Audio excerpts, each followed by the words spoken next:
And now, back to Cloak and Dagger with host Thane Riddle.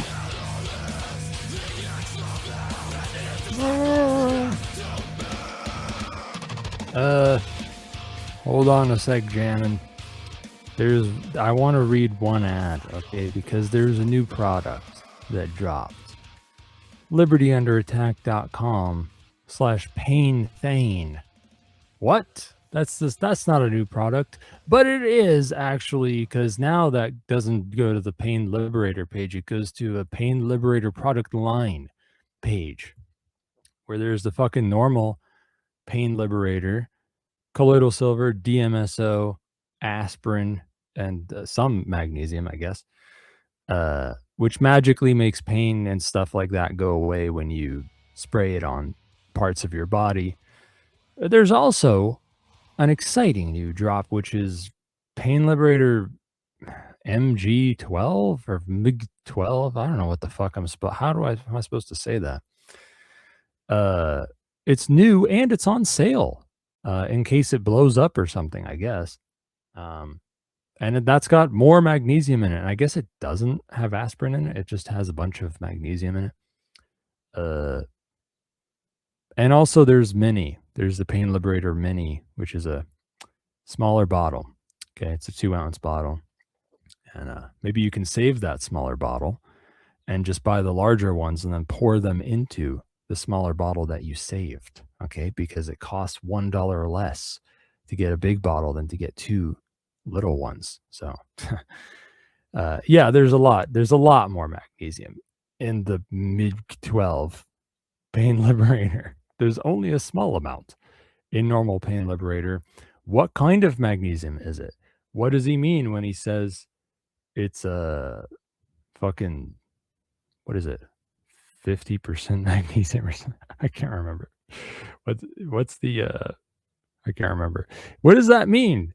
Does he mean he put that much magnesium chloride, he put that much magnesium sulfide, or is he using magnesium oil? Okay. So magnesium oil is a pre-mixture of magnesium chloride and water, typically. I feel like you could improve on that by just making your own magnesium oil, by putting pure magnesium chloride flakes with the colloidal silver water. Then you'd have more colloidal silver and more magnesium. How much to come up with the maths? What are you, fucking British or something? Here, I'll help you out. What is it? So by my calculations, well, fuck, never mind. Jamin Biconik is here. Hey, how's it going? All right, I'm over here chewing on ThinkPad chassis for magnesium. That sounds like a better idea. Oh yeah, those are made of magnesium too, aren't they? They're delicious. Really? Well, yeah, they're durable. And like that's maybe it'll help make you durable if you eat it. Well, I always tell people that you're already made of metal since your bones are calcium. So yeah, there's a lot of metals going on. So I guess tell them who you are again. Oh, geez. I'm the person behind the ghost pads and ghost phones and other liberating technologies. Been in the space for a very long time. Been in the kind of liberated technology space for maybe a little over 10 years. Right now, my focus is basically, liberating from the cloud, like helping people liberate from the cloud. So like, self-hosting, stuff like that. Really heavy focus on self-hosted AI at this point. And that's probably where most of my effort's going right now.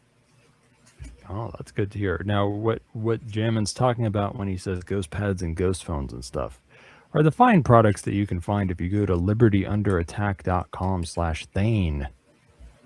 That's right. It has nothing to do with me, really. That's just my name, but it goes to the things that Jamin made. So tell us about this shit that you're focusing on now, the self-hosting shit and self-hosting AI, local AI. What the fuck's going on there? Well, I've been doing this self-hosting thing for quite a long time. As far as, your essential cloud, quote unquote, cloud services that people use. What I'm doing right now is I'm redoing my kind of like the core of my home lab, home network here. So I'm just kind of updating everything and deploying in more optimal ways that I've learned since I deployed before that are better, kind of thing. It's an iteration, let's say. But right now I have multiple systems that are running AI inference on pretty modest hardware for that. I figured out a way to run like 35B mixture of experts models on like 8 gig GPUs. Really? So I have a whole lab full of agents now.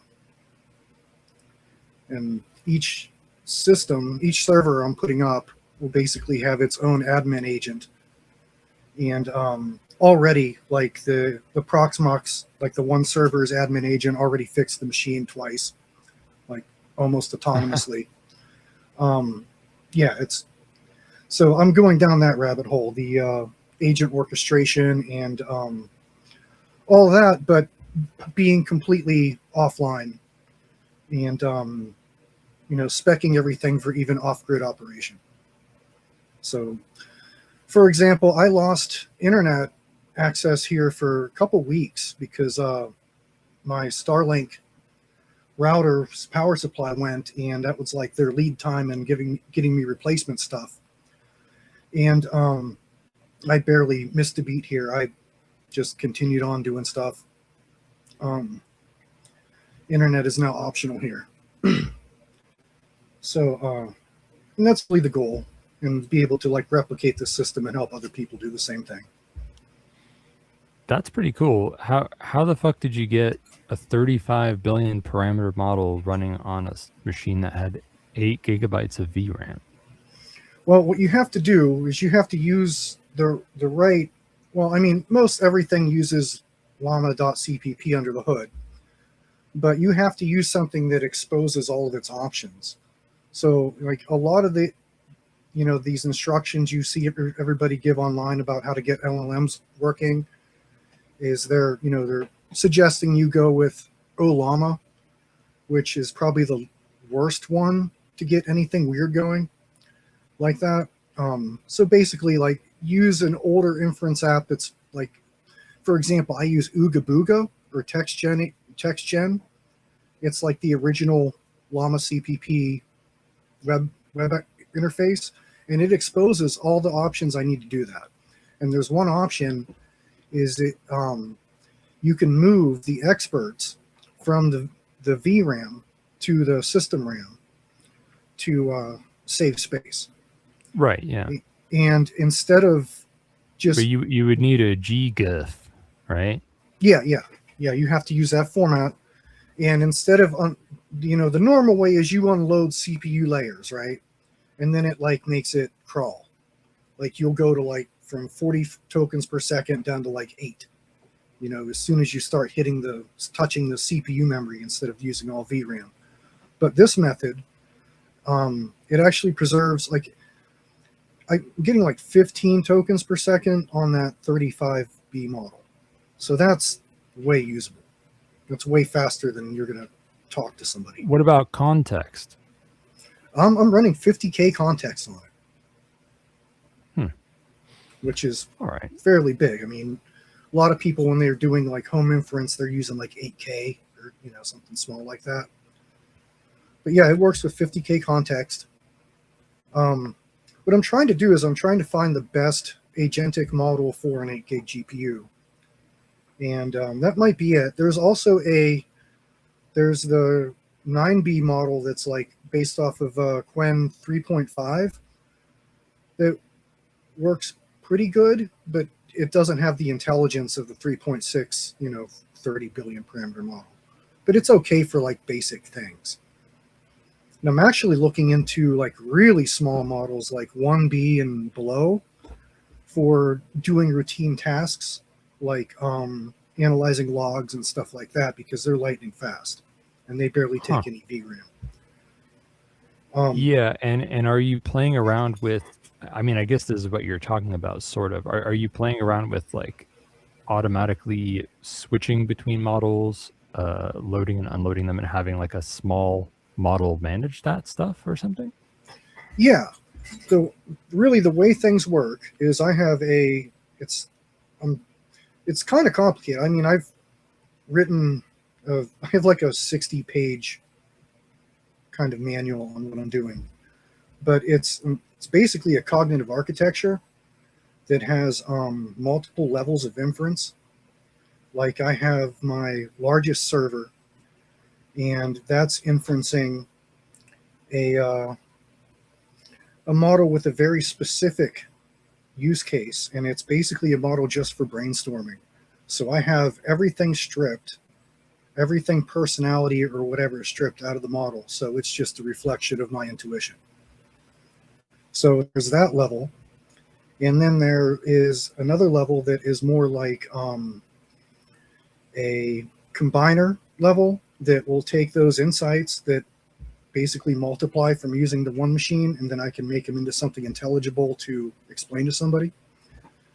Or I can use that to actually implement, like I've had it make me network topologies and use all kinds of stuff. Like as soon as you get all the data of what you want into the machine, it's like you can have it iterate all these possibilities on what you want to do. And another key aspect of all of this is, you know, the shift of not thinking of the AI as some type of assistant or whatever, but thinking it as like an exterior cognitive function stack. It's not an intelligence. It's a cognitive like appendage. So and that basically, you know, describes like the two main servers, and then I have servers they're actually for like implementing ideas. One is a Comfy UI server that I've been doing like a lot of music generation and getting into video generation on. And I'm basically taking ideas from conversations that I've had with my tier of LLMs and then refining those into different kinds of media. So for example, I might write a paper from a conversation that's more of an article that gets kind of conveys the ideas that I had that I couldn't really convey easily to others by myself. And then from that, I can make it into pretty much any kind of media I want to get those ideas across. You can do video generation with local AI? Like, was that just cartoons or something?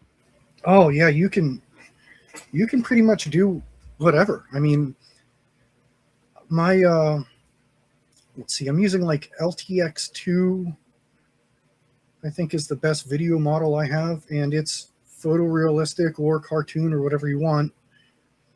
And the How trick long now, well, that's the trick. The trick now is there are different ways to extending generation.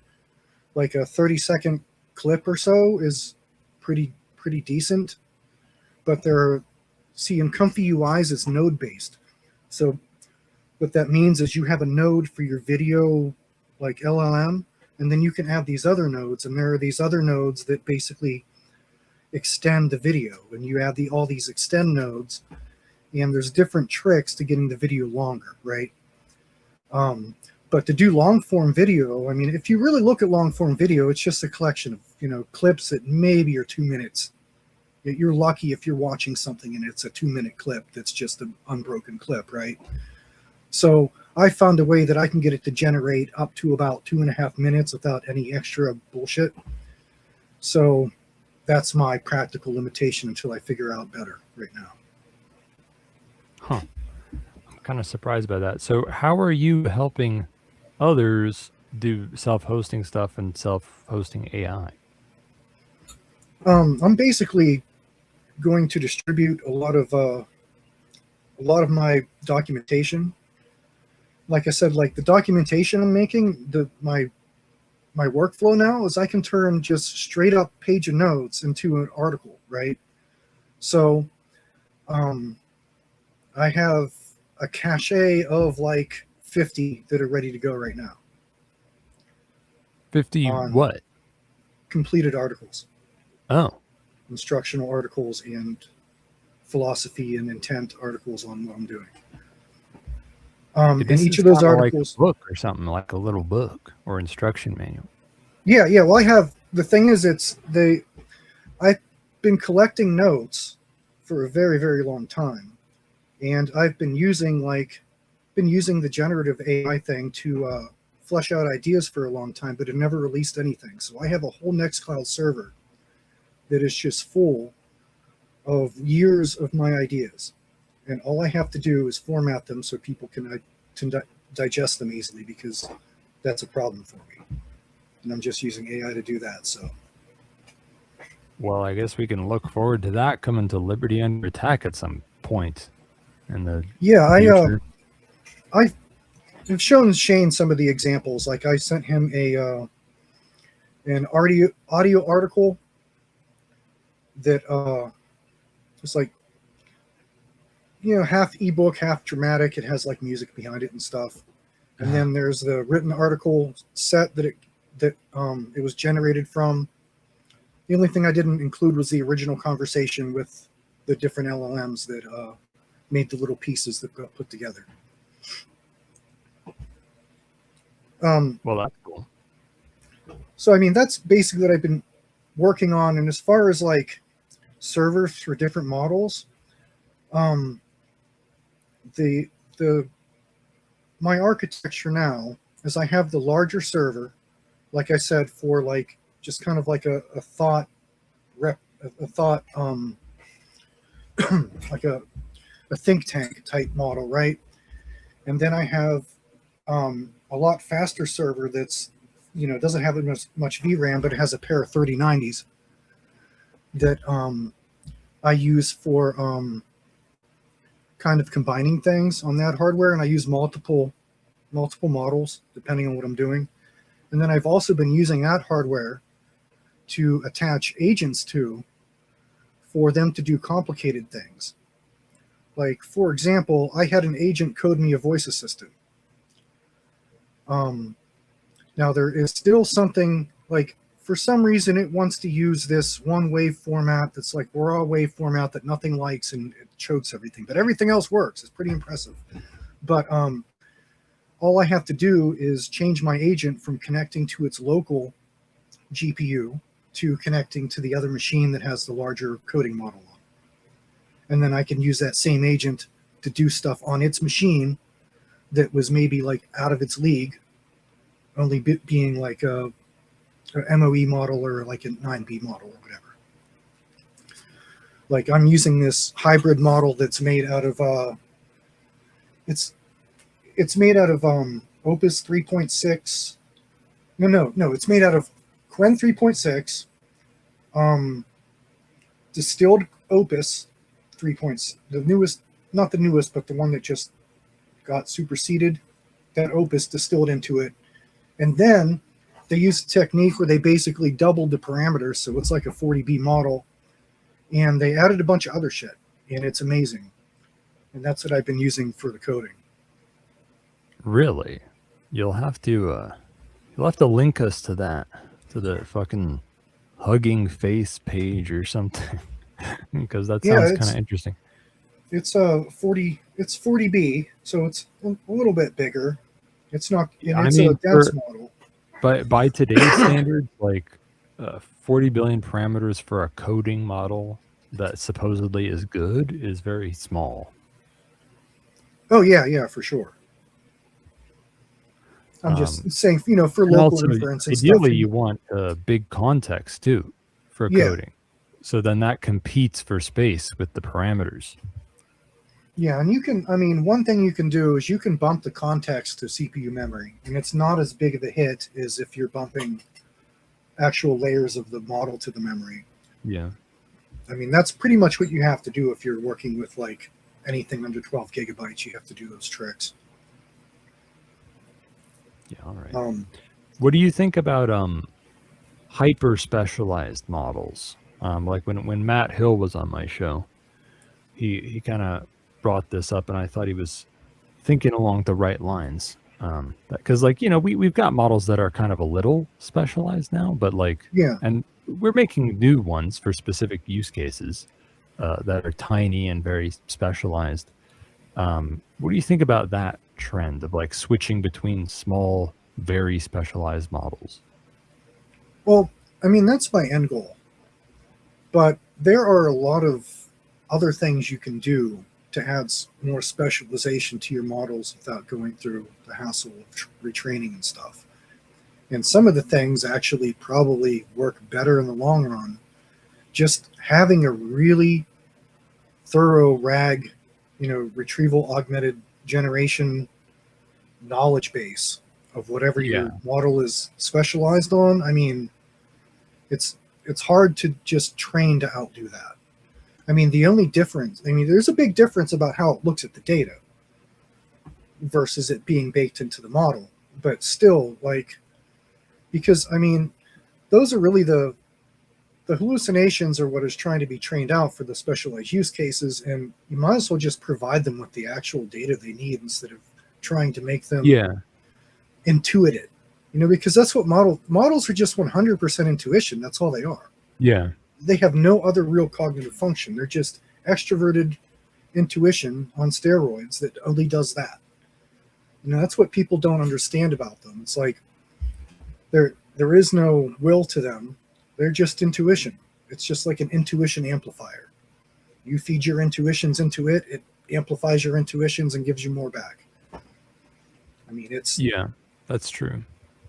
Yeah, I guess it's good to have a big fat fucking library of all the knowledge you want, and then it really the models. Yeah, it really says a lot for the power of intuition, though. Everybody. Yeah. I don't know, the kind of main narrative of AI being an intelligence. People are basically saying that the function of extroverted intuition is strong enough that it can masquerade as all the functions at once, and that's kind of scary.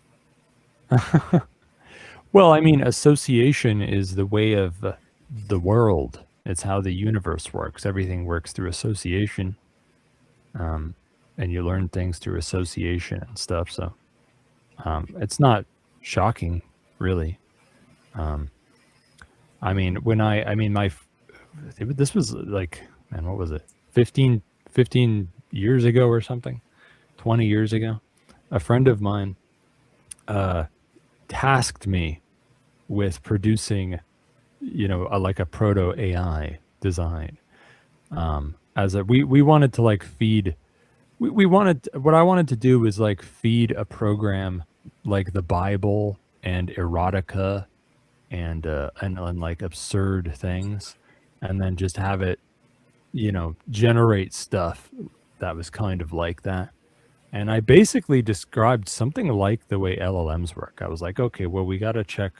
What we need to do is break down all the words. I wasn't thinking tokens. I was thinking words. Yeah. And figure out how likely they are to occur, how likely they are to begin a sentence, to begin a paragraph, to this word follows that word, this word is before that word, how long paragraphs are, things like that. And then we just keep rolling the dice, generating things randomly, but weighted based on how likely they are. Yeah. And I basically invented LLMs. That's basically it. That's I through a bunch of conversations, I basically came to the conclusion that they were the kind of manifestation of Douglas Adams' infinite improbability drive. Right? Because they look at this, weighted matrices of data, and they figure out what's not probable and what is. And they present you with what's probable. Yeah, I've always kind of felt like most folks are that. Like most humans, they kind of just seem like mindless. Like they're just like spouting whatever sounds like it makes sense, and like they, when you say words to them, they don't really think about what you're literally saying, Yeah, yeah, and what you mean. They're just how it makes them feel and what it reminds them of, and yep, what that triggers them to respond with, and that's why they seem like nothing they do makes sense and stuff. So yeah, LLMs have kind of been created in our own image. yeah. They're I a mirror. think. They're a mirror of the collective consciousness. That's what they are. They're everything that humans have put on the table and in public, and a lot of stuff they try to keep private. And they were bound to happen because we've made all this data and have no way to really make sense of it. It's just kind of an evolution of the human mind making sense of all the data we've collected. We're just kind of outsourcing the intuition to the AI instead of trying to hold all that data set in our brains, because we're not really built for that. So we build a machine that does it better. But now we hallucinate that the machine is like sentient and all this other bullshit, which is, yeah.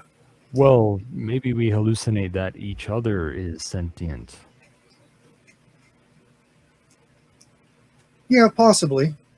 I really think there's a lot of correlation between cognition, like human cognition, as far as cognitive functions, like Jungian cognitive functions, and the way AIs work. Like I was saying, extroverted intuition. And I think a lot of people, like if they want to understand AI or even human cognitive function, that they should like really get deep in the weeds with that.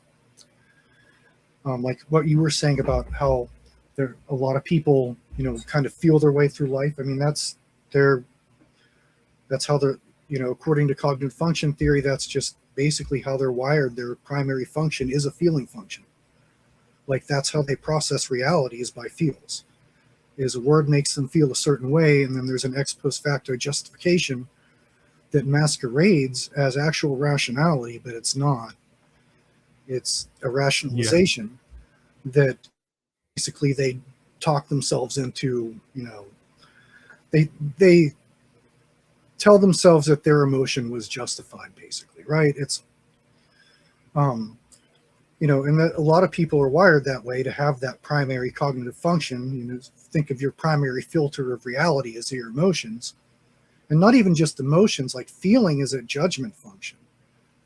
Like the feeling causes the emotion, but the feeling is what's actually attached to the word. The emotions actually come after the feeling, right? Like, but then you have people that don't, they process reality in what the intuitive possibilities of things, right?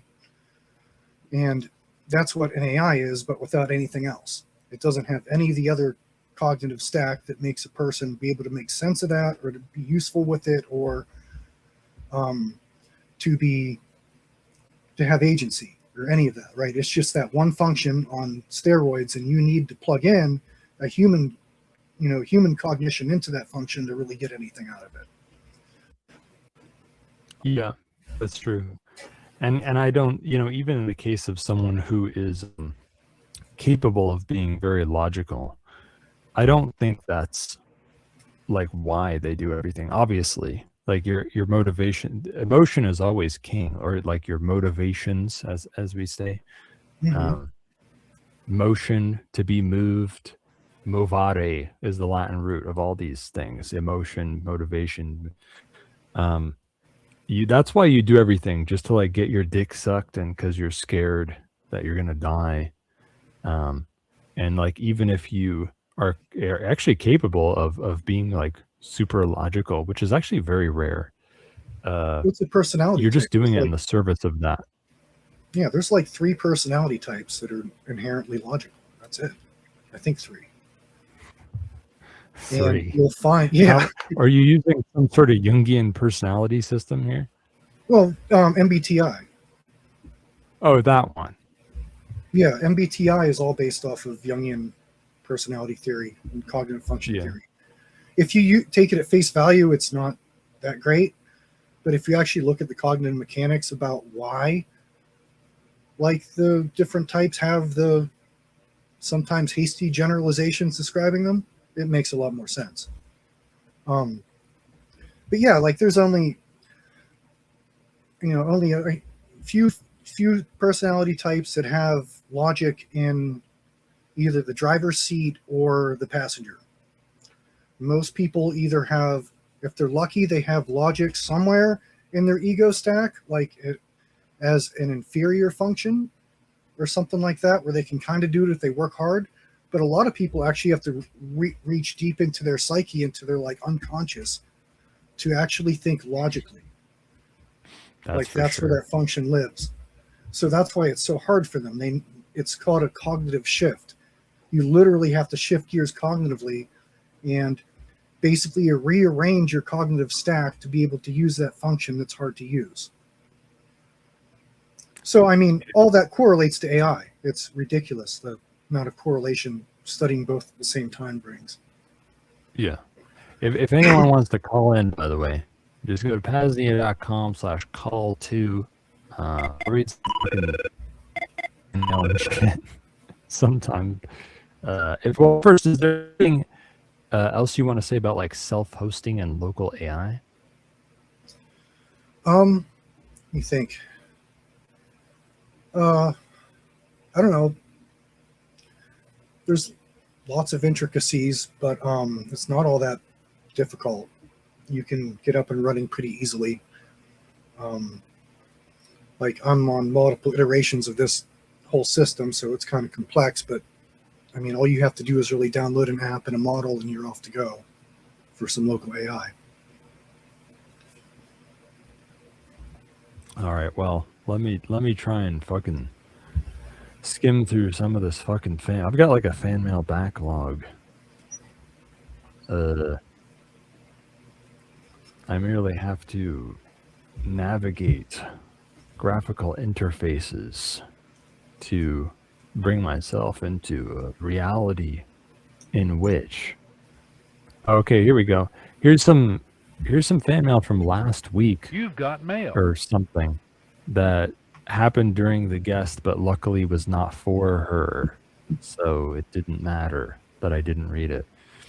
Oh yeah, somebody gave a link to starknet.io, Stark BTC, something about blah blah Bitcoin privacy. I didn't get a chance to look at it. It seems interesting. I looked at it briefly.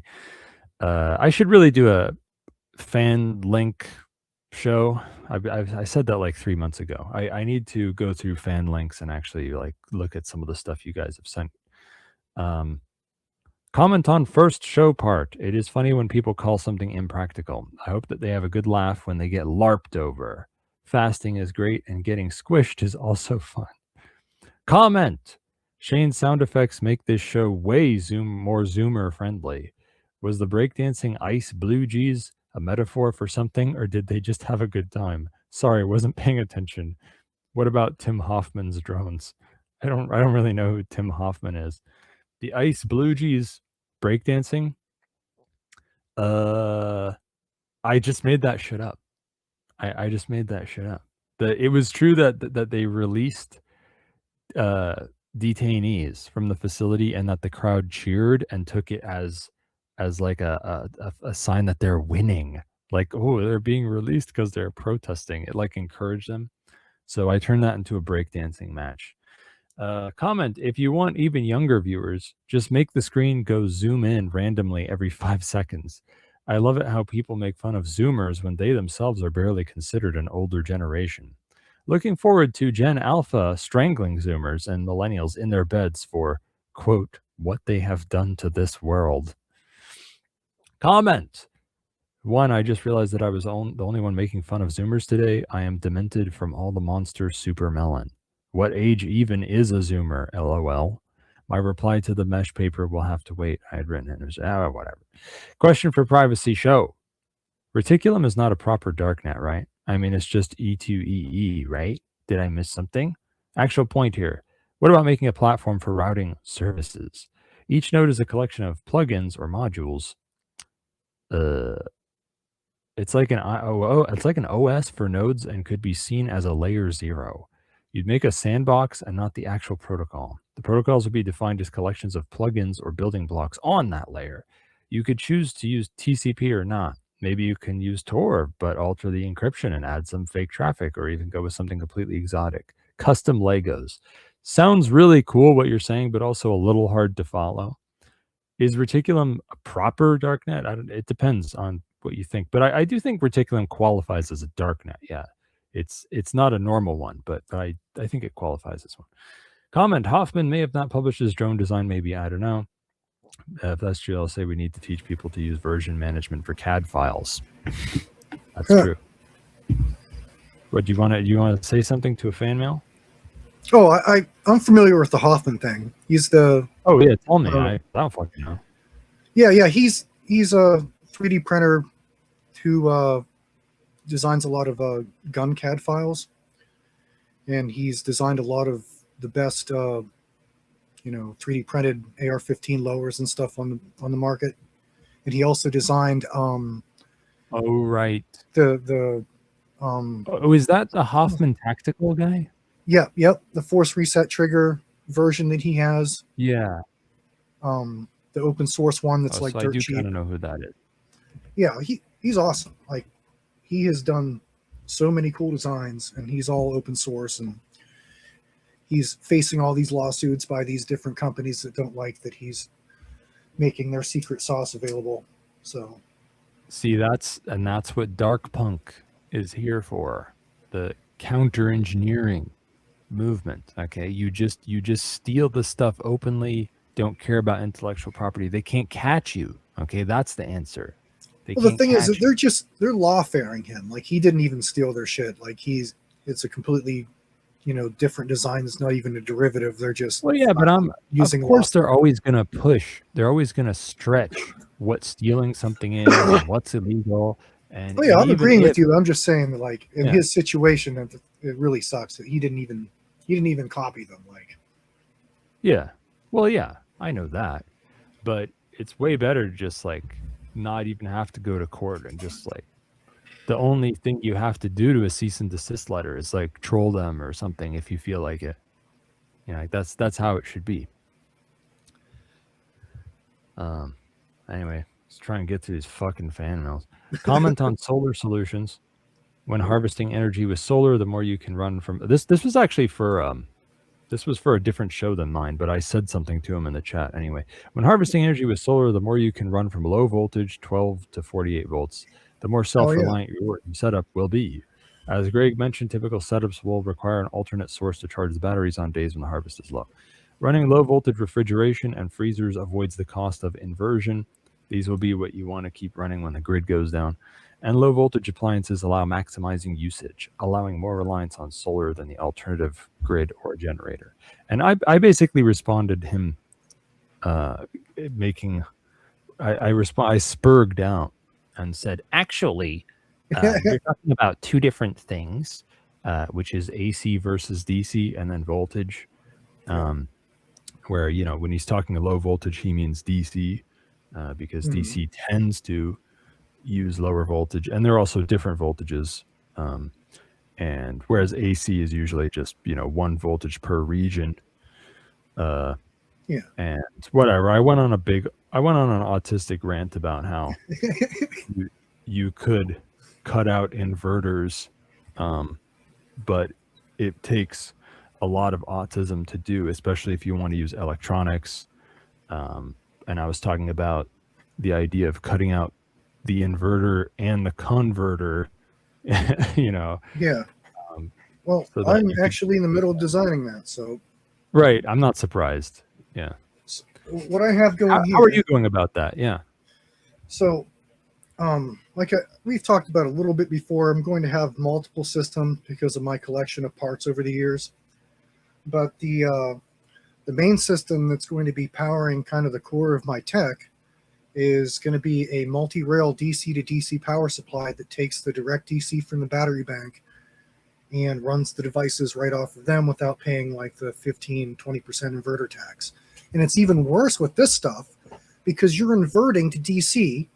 Yeah. Or, I mean, you're inverting to AC, and Yeah. then as soon as it hits the device, it converts it back to DC. So, like, Right, you're just, it's this, like, hamster wheel of inefficiency that you completely get rid of with just going with buck converters So, and adjustable regulators. We've done a lot of nerdy technical jargon on this show without dumbing it down for people, but let me dumb this down a little bit. So AC, it's just current going back and forth. DC is current going in one direction, and you got to make a device to use one or the other. Just like if there was a gear going back and forth versus a gear going forward, and you wanted to make a mechanical device to use that energy, that, you know, obviously you'd have to make it different. I'm already getting weird already. This isn't really properly. That works. Anyway, so all electronic devices are DC on the inside. So that big stupid box on the cable for your laptop charger, that's a converter. That's turning AC to DC and maybe some other stuff. And also those stupid big fucking boxes that you plug into the electrical receptacle on the wall or your surge protector. It's so big that it blocks the other plugs, and you can't fucking use all the plugs because they're all blocked by these giant fucking boxes.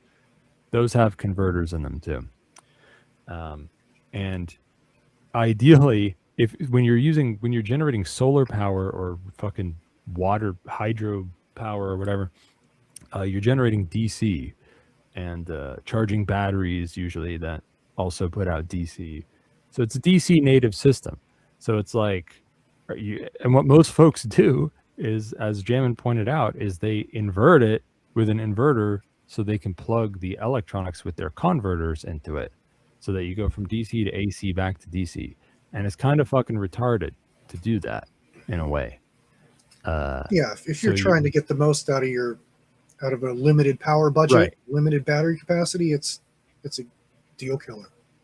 Right, but you have to be legendarily autistic to think of this and actually do something about it. And it requires stepping voltages up and down, depending on what the device needs, right? Yeah, like my power supply that I'm building will be putting out 19 volts DC, 12 volts DC, and 5 volts DC. And it'll be converting 24 volts DC into all of those. We can go crazier just be separate than that. rails. I mean, there's electronics that use fucking 9 volt DC. Of course, there's USB that uses 5 volts, that's right? 5. Yeah. So between 12, 19, and 5, you can run pretty much whatever. Like, as far as my setup, because I have most everything based off of laptop chassis for my servers, like for my Nextcloud and everything else. They have a built-in battery for UPS, plus they take 19 volts. So they'll run off of that, and then, you know, your basic routers and stuff are usually 12 volts. So you plug right into the 12 volt rail with the router, and 5 volts will power single board computers and any 5 volt USB devices in the system. And that's pretty much the voltages, you're good to go. What exactly is happening here? So you're going from your DC native system, which is generating power, to what? Transformers to step the voltage up and down, or what? Well, there's going to be a step down converter because it's going to be a 24 volt DC system. And I chose 24 volt over 48 for this one because it is easier to convert 24 volts to the voltages I want than 48 volts. So you're triggering me that pedantically, that's not conversion. We don't say convert, right? That would be a transform. Well, that would be inverting, would be the turning it to AC. We're just converting the voltages. And yeah, but if you're saying, well, they're called step down converters and step up converters. Oh, people actually call them that? Yeah, that's what they're so called. I'm just wrong. I kind of feel like they shouldn't then. Well, they're just converting voltage. You're not converting like anything else. Yeah, I know. It's just converter. You know, I associate converter with going from AC to DC. Okay. That's Well, why I feel like it's confusing. I that's feel where like they have people should say the transform. inverter is the specific. Actually, Yeah. Well, I think people should say transforming if you're just changing the voltage. I feel like that would be clearer.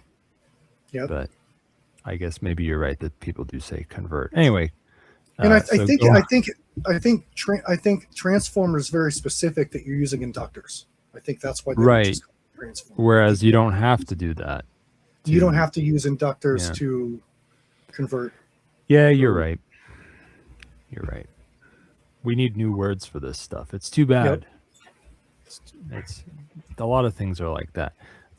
Anyway, so you're converting to these other voltages, and then and then when we want to actually, let's say, get to the laptop, so the laptop takes a DC barrel jack, right, or something. So how do you do that? How do you connect them? Manufacturers go out of their way to make that difficult. What the laptop is looking for, you plug the adapter in on ones that are kind of locked to that brand of adapter, is a certain resistance. And if they don't have that resistance, they, give an error code or won't turn on or whatever, right? The system I was just dealing with gives like a 4-beep error and acts like the memory's bad. It made me like troubleshoot all this shit, and it was just the power supply. But anyway, yeah, so it'll do that. I tangented there. No, that's good to know. The resistance matters of what, like the conductor that you're like the cable. Yeah, it's like there's a resistor in the plug end, or there's a resistor on the board or something, but there's a way you can wire it. I haven't actually wired it up yet. Like, I've been collecting the components, and I think I have them all now. Like, I have multiple. Are you planning to just like manually wire the shit together? Is that what you're gonna do? Yeah, I mean they're all modules. Because there might be some hacks to sort of make things easy to put together and take apart. Like, for example, you can buy on the internet. So like, of course, a standard port for DC is the car lighter port. Oh, right? yeah. You can buy things that go from car lighter on one end to like the most common DC barrel jack on the other end. Yep. I can't remember what the dimensions are of that. It's like one of the most standard DC barrel jacks.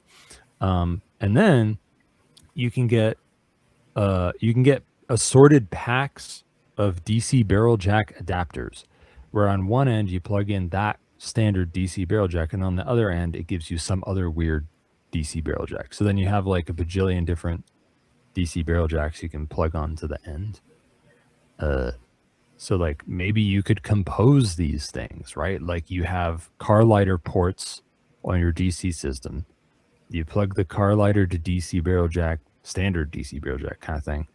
And then you plug the other weird DC barrel jack that matches your device on the end of that. And then, yeah, you just need the voltage to be right.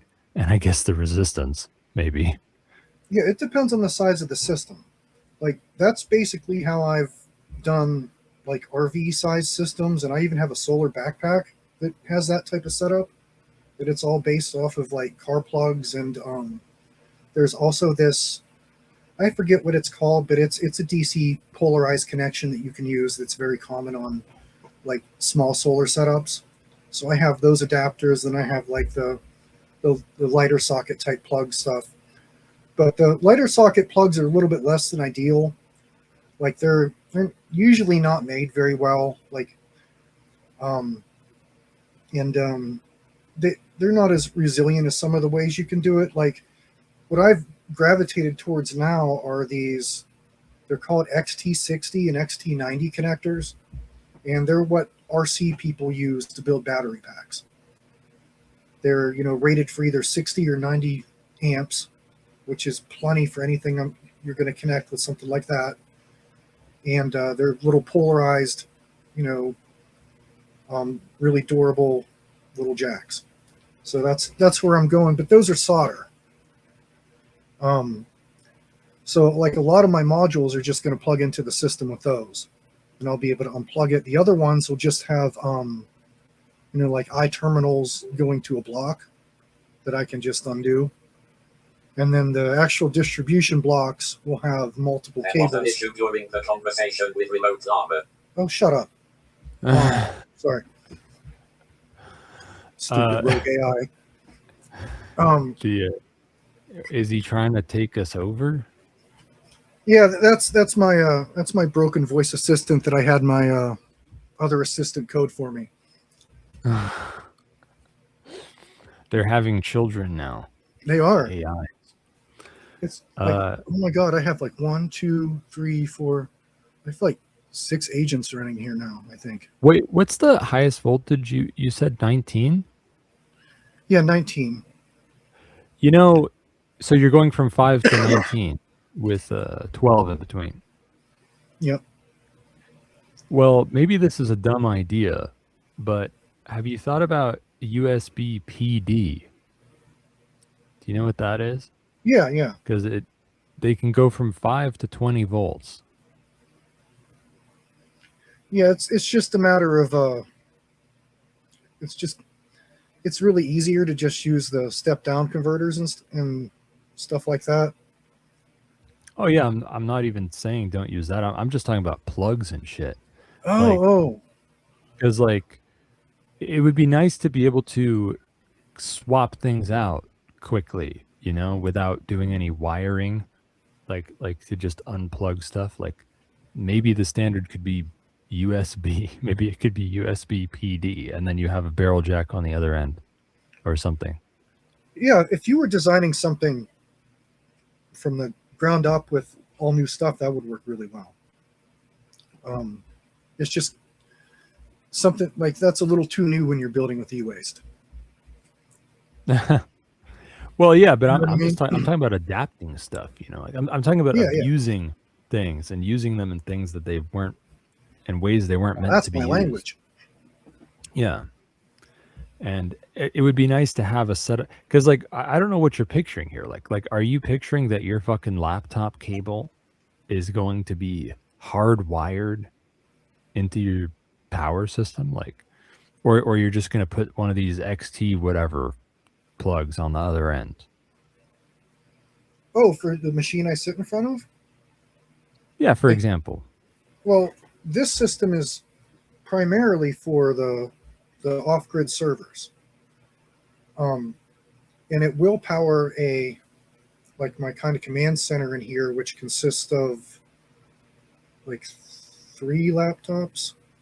I got a ghost pad with cubes that I do ghost pad with cubes things on. And then I have a ghost station with a 16 gig GPU that's kind of like the command center that's connected to everything in a 4K TV. And then I have another ghost station that's an audio workstation. So they'll all be on it. And they're kind of fixtures here with a set place to be. So they'll be wired to just be plugged in to where they go. Now I have power supplies for them if I want to move them around too. I don't like unwire them. You know what I mean? I just have more power supplies. It's the benefit of buying, basing off of like corporate surpluses, you can get power supplies really cheap. So, well, spell this out for me. Are you planning? So you're planning to use these XT something? What are they called? XT90s and XT60s. And an XT60, and this is a kind of plug, so to speak. Yeah, it's pretty standard for engineering with these amperages. Oh yeah, I've seen those. So, and you're thinking of you're thinking of having those hanging off your power generating system, hardwired into it. Is that right? Yeah, it'll have a like a like a patch bay that And they'll just and plug into. then We'll probably and then what 3D do you? print a patch bay for it. Oh, yeah. That would be cool. And yeah, you should definitely like publish this shit too. When you do this stuff, and then are you going to like make your own cables? Like are you gonna have like an XT whatever connector on one end of a cable and then a DC barrel jack on the other end, and that's how you're gonna power like a laptop, or what? Yeah, I mean that's how I have to do it.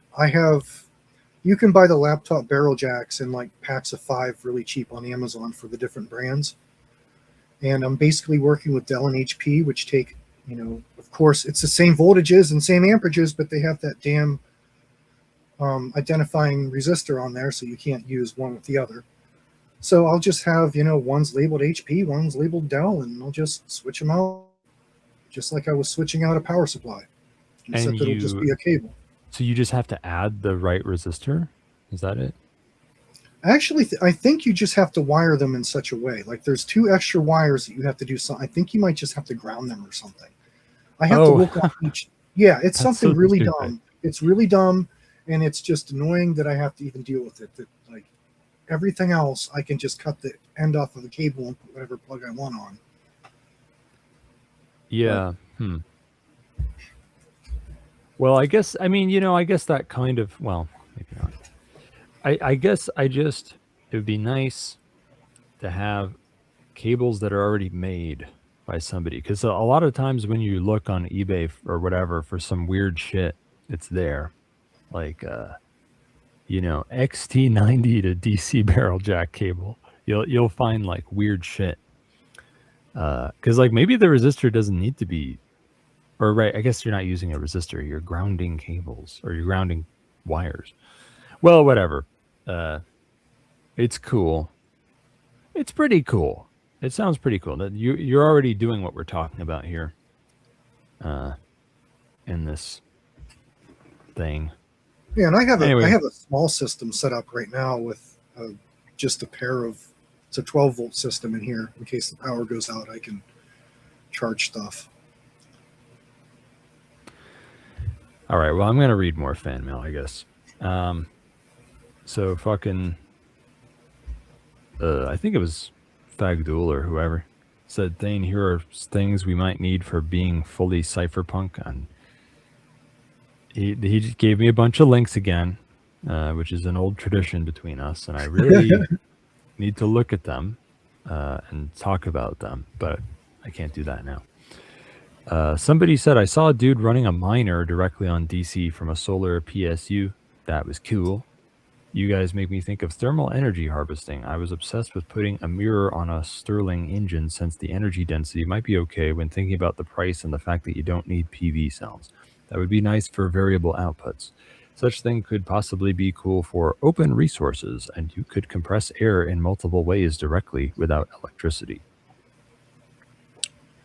That's So cool. check this out. So this system, the 24-volt system, is also going to feed an inverter charger, and the inverter charger I just got will work without batteries. Like you can just plug solar panels in, and if you have enough light, if you have enough sun, you got whatever output without batteries, which none of them work that way except like this new generation that are coming out. Oh, Which I thought was pretty cool. And it's a reason that I bought this all-in-one thing instead of building out of components that I already had here, because it was such a cool thing to be able to, if my battery bank goes down, I still have AC power coming. that is cool. Yeah.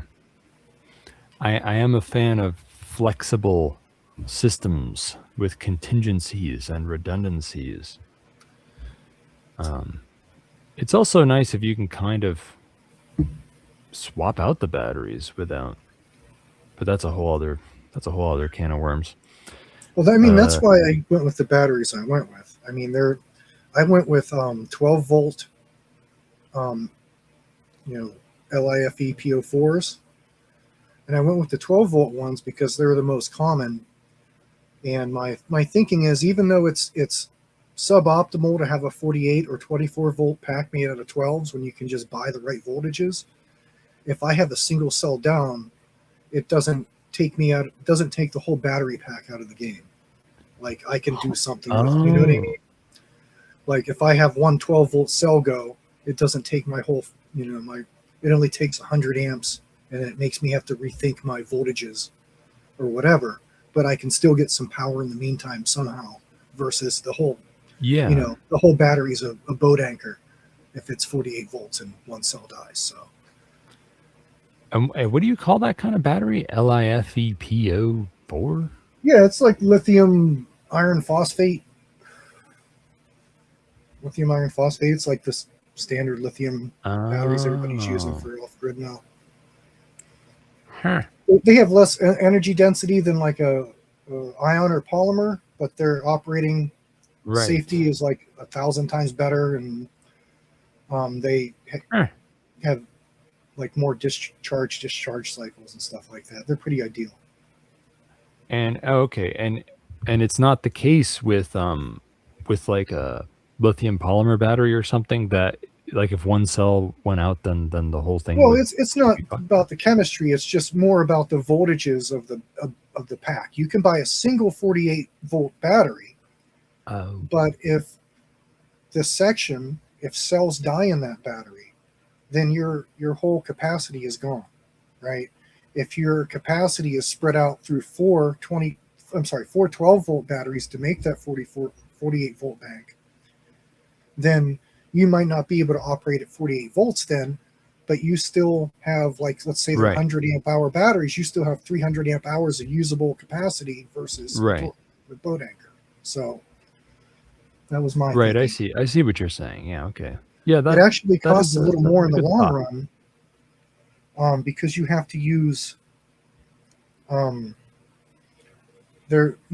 like additional regulators for the batteries to keep them to equalizers. They're charging equalizers, and they just add to the cost. They're like $60 per 48-volt bank or something like that. But that's also a component you can replace if it dies, and not just in one big box that the whole thing's shit if it dies, right? So. No, that's good thinking. Rayo2 asks, question for Jamin. He's asking now, thoughts on best/cheapest ways to transmit shortwave radio? Any alt tech? Getting PRN on shortwave is the goal. Yeah, I looked into that a little bit. Shortwave is not really I didn't really see any good like DIY things for that scale. There's all kinds of ways to do it, but like now when we originally talked a long time ago, and we were talking about like Pirate FM, and that's easy, but like that requires a lot less specialized stuff. But shortwave, you're going to want something that's like purpose built if you're doing like shows on it and stuff. Like you could take any SDR that will broadcast in that range and like broadcast in that range, but it's not going to be like some purpose built, shortwave radio transceiver. Right. Yeah, I mean shortwave is cool in that it can like go far and stuff. Yeah, shortwave's awesome. Yeah. But I guess it costs less to do Pirate FM radio. Oh yeah, you can do Pirate FM radio with a Raspberry Pi without any additional hats or anything. Oh, well, it sounds like you've got your work cut out for you, Jamin. It seems like Rayo2 would be happy to sell that at libertyunderattack.com/Thane. Here's the trick though. You don't need anything for it to work, but you need filtering circuitry. So it is more of a radio transmitter and less of an electronic weapon, because it doesn't just broadcast at the frequencies that it's set to. It has harmonics and a bunch of other frequencies, and it causes a lot of RF chaos when it's broadcasting. What does it do? Does it You'd like never jam want to other do that. frequencies? Well, I mean, have you ever looked at Yeah, that sounds I agree with Rayo2. That just sounds like good old classic fun. Oh, it It would be. Oh my God. Yeah. The type of instruction manuals that I get the AI to make me is just insane at this point. Do you know what you can do with a fish finder? Holy shit. I'm just going to Do leave you that at find that. fish? You can do more than that. Well, you know what they say. If it smells like salmon, keep on jamming. Is that where you got your name? Mm-hmm. Yep. Of course.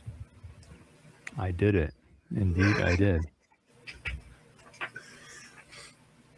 Oh, what you don't know, Jamin, is that I came before our first interview. I came up with, I gotta work in if it smells like salmon, keep on jamming somehow during the interview. And during our first interview, I can't remember what it was, but we were talking about like having sex with fish or something like that. I can't remember what it was. We were talking about fish and aquatic stuff. And after the show after it was over, I was like, fuck, I forgot.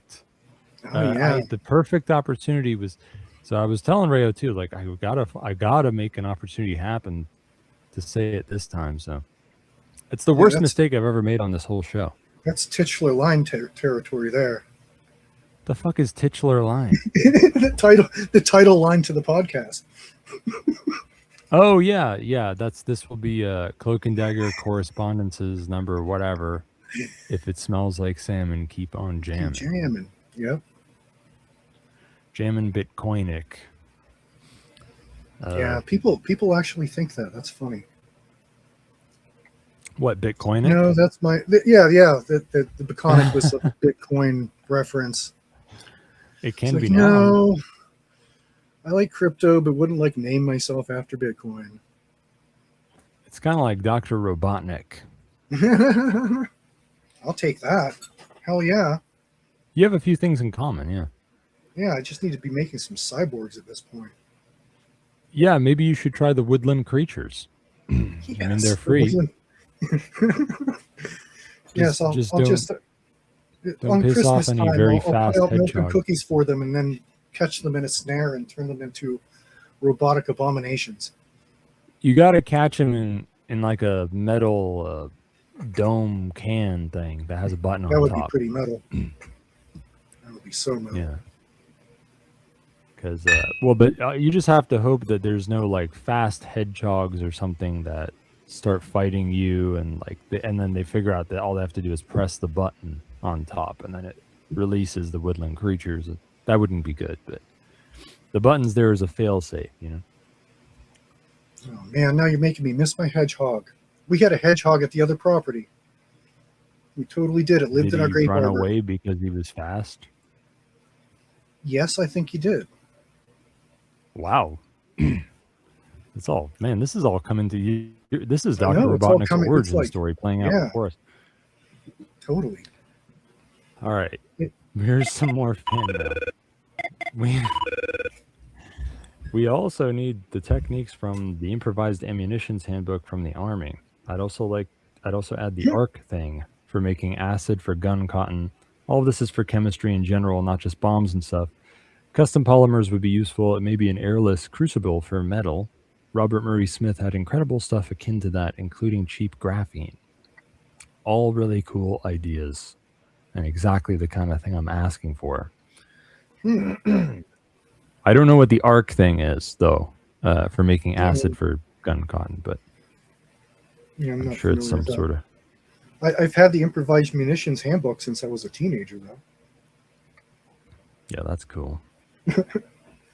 Yeah, it was pretty awesome. There, this old survivalist dude that my dad knew realized I was into that type of stuff, and he gave me his whole library of like Paladin Press and like Lupanics and all that stuff. Like it was like the Poor Man's James Bond series, the William Powell Anderson's cookbook, just like a whole stack of them. Yeah, that's a cool thing for a dad to do. It's pretty cool. I'd like to put drones on wires and make them very light as radio tower replacements. I did read that atmospheric ionic drives are efficient at high voltages. They could be very light and do not need to spin like rotors. I made a very simple one. It was cute. I wonder why you'd do that instead of a balloon, though. You know, the I mean, it's a balloon cool thing's a idea. pretty good idea. I've experimented with drones and like Meshtastic, and Yeah. there's so many issues there. I mean, one, you have multiple Wi-Fi transceivers right beside each other, and it really depended on where I could put the device on the drone, so that like they both worked and they weren't like jamming each other basically. But yeah, like I can't imagine. Well, I had the idea of like tethering for power. Like if you could tether, some electronic shielding could help too if you put it between them. Maybe, I don't know. yeah. Well, but I just found that there's a place on the drone where I can put it. I basically had to move it forward an inch and it was good. But I would have moved to some shielding if that didn't work. I should probably still shield it with some of that like tape. Yeah. That like aluminum foil tape shit that weighs nothing. Yeah, the tape that is for ducts, but is not what we call duct tape. Yeah. Yeah, that's a good idea. I mean, obviously, I mean, hey, when were you doing that? With drones with Meshtastic? Like a few months ago. A few months ago. Why would you use Meshtastic instead of Reticulum? Just because it's easier to set up? Yeah, it was just proof of concept. I wanted to see Right. if the drone could carry it. I wanted to see like, because I wasn't even using the best for that. They were kind of heavy. Like they are T-beam Supremes, and they have 3D printed cases, and like they have like extra crap. They have a display on them. They have 18650 battery instead of like a, and then it's in like a socket that weighs, you know, like. But I wanted to see like just how long I could keep it up in the air, like what it would handle, like if I could connect, you know, just basic proof of concept shit. And they were already flash with Meshtastic, so. Yeah, I get it. Other point. I am noticing that there is still no good website with lists of nice drone frames. Also, the designs are often by people who seem to not study lightweight design before they do anything. Yeah, speaking of which, I'd like to see if we can make an Amazon-style store for designs and instructions. It should help people select the thing that fits their use best. Version and dependencies and maybe expected work and skills should be filter options. Tim Hoffman mentioned a similar idea for guns, I think like years ago. The thing could use visual representations like graphs and drop-down menus. This is inspired by version management, collaboration tools, and online shops. We need that to onboard agorists so they sell better versions of something that would otherwise be full DIY. For example, they can sell a printed thing that is electroplated because nobody wants to do the plating themselves, etc. We also want to kidnap somebody with a filament extruder to make custom filaments. I mean, yeah. That's... I think what we need almost is, I mean, yeah, man, curating the data and being able to sort it and shit is important, and that's needed for all kinds of hardware. Like, I almost feel like we need a more abstract system that's not just for drones or just for guns. Yeah. Something that's for it has everything, and that's another thing you can filter by. It's like, this is a gun, this is a drone, this is a drone and a gun. How about that? There's a gun on the drone. Things like that. Yeah. Know, as far as drones go, there's it seems like there are a lot of good lightweight parts out there. I mean, they're probably not like the lightest you could possibly be, but as far as like durability, I mean, that's really the issue. Because I follow the DIY drone thing quite a bit. I haven't printed any yet myself, but like, you know, traditional filaments aren't really the best. Like most good frames you buy are made of carbon fiber. So to replicate those frames, I think would probably be the first step, is just to like replicate what is known to work and be considered the lightest that works right now. I mean, there isn't there a carbon fiber filament? Yeah, but it's not. It's quote unquote carbon fiber, right? It's not the same Well, thing. it's got that in it, right? Yeah, yeah, It's got some yeah. carbon fiber in it. Yeah. I mean, there's all kinds of different Gucci filaments out there that have different Yeah. properties. It's hard to beat a good PLA plus for just like durability and strength and everything Yeah. like that. It's just And it's not crazy hard to print with either, as opposed to its temperature stability is its biggest issue. Like it, I mean, you can have it warp. I mean, you stick it on your dash in a car in the hot sunlight, it'll warp. yeah, that's not good. Yeah, so it's like that's an issue. I mean, that's an issue with any of the 3D printed firearm stuff. You know, most people are using PLA plus, and they work just fine if you keep them within their, you know, temperature tolerances. But the moment you get them out, especially if you try to use it in that condition, like pinholes get stretched and parts shift, and like Hoffman actually, Tim Hoffman actually did a good video on it where he did the whole thing where he sat one of his 3D printed ARs on his dashboard in the sunlight and noted like how much shift in the pinholes and everything. Well, what do you think? Achilles heel. What do you think a good alternative filament is with better temperature stability? Nylon or something? Yeah, a lot of people like the CF nylon, like the carbon fiber nylon filaments. But for whatever reason, like in places that you would think that they would favor 3D printing because it's, you know, field expedient. Like, for example, like both on Ukraine and Russian sides with their drone manufacturing, you know, they really skip the 3D printed frames at this point, even with all the technology and all the developments and everything, and go straight to the carbon fiber. So, you know, for whatever filament is out there that has whatever properties, it still doesn't fit the bill. Like, well, you know, maybe we should just work out how to make stuff out of carbon fiber at home. Yeah, that's what I'm saying. I mean, I don't. What does it take? You just get sheets of it and cut them up or something? Yeah, I think you basically lay it up like fiberglass. So like anybody that's like done auto body fiberglass probably has 90% of the skill set. Yeah, okay. There might be some Maybe type that's of the way to go. like vacuum chamber bullshit for them, like some of the more complicated like roving techniques of like Kevlar and composites and stuff. You have to have them in like a vacuum. But I mean, it's not something that I don't think a home manufacturer couldn't figure out. Yeah. Yeah, that's cool. I shall return to the fan mail backlog. There is an Australian in our midst. I just thought I would say that. There's an Aussie in the chat. And he said something. I have a few comments and suggestions for the PAZNIA network. Use AI tools to make audiobooks of the free books and start to form a library of such.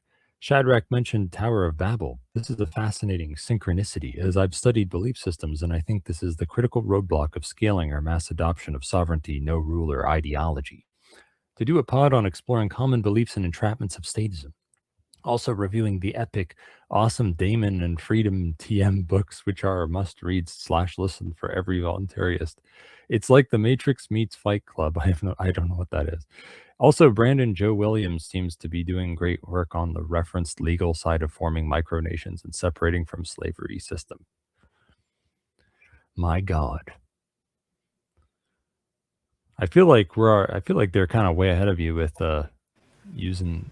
I mean, we have audiobooks read by humans, which you can. Shit. What do you do? If you go to xmrchat.com/PAZNIA radio, donate 30 USD or more, you can get like all the audiobooks if you mentioned me and blah blah.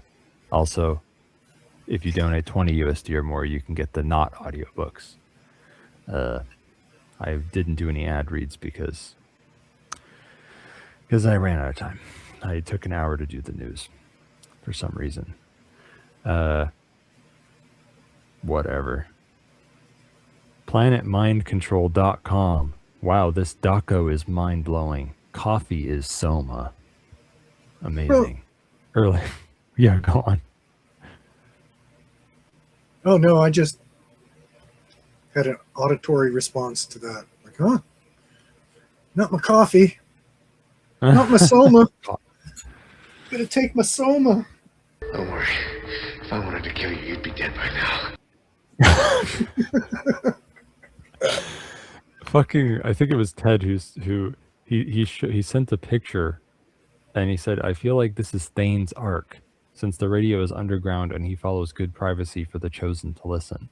And the picture, it's like a table of contents for a Wikipedia article, and it says early life, quantitative trading career, controversial views on the Antichrist, pivot to Uzbekistani goose farm, meme page admin, CIA assassination. Well, thanks for the vote of confidence.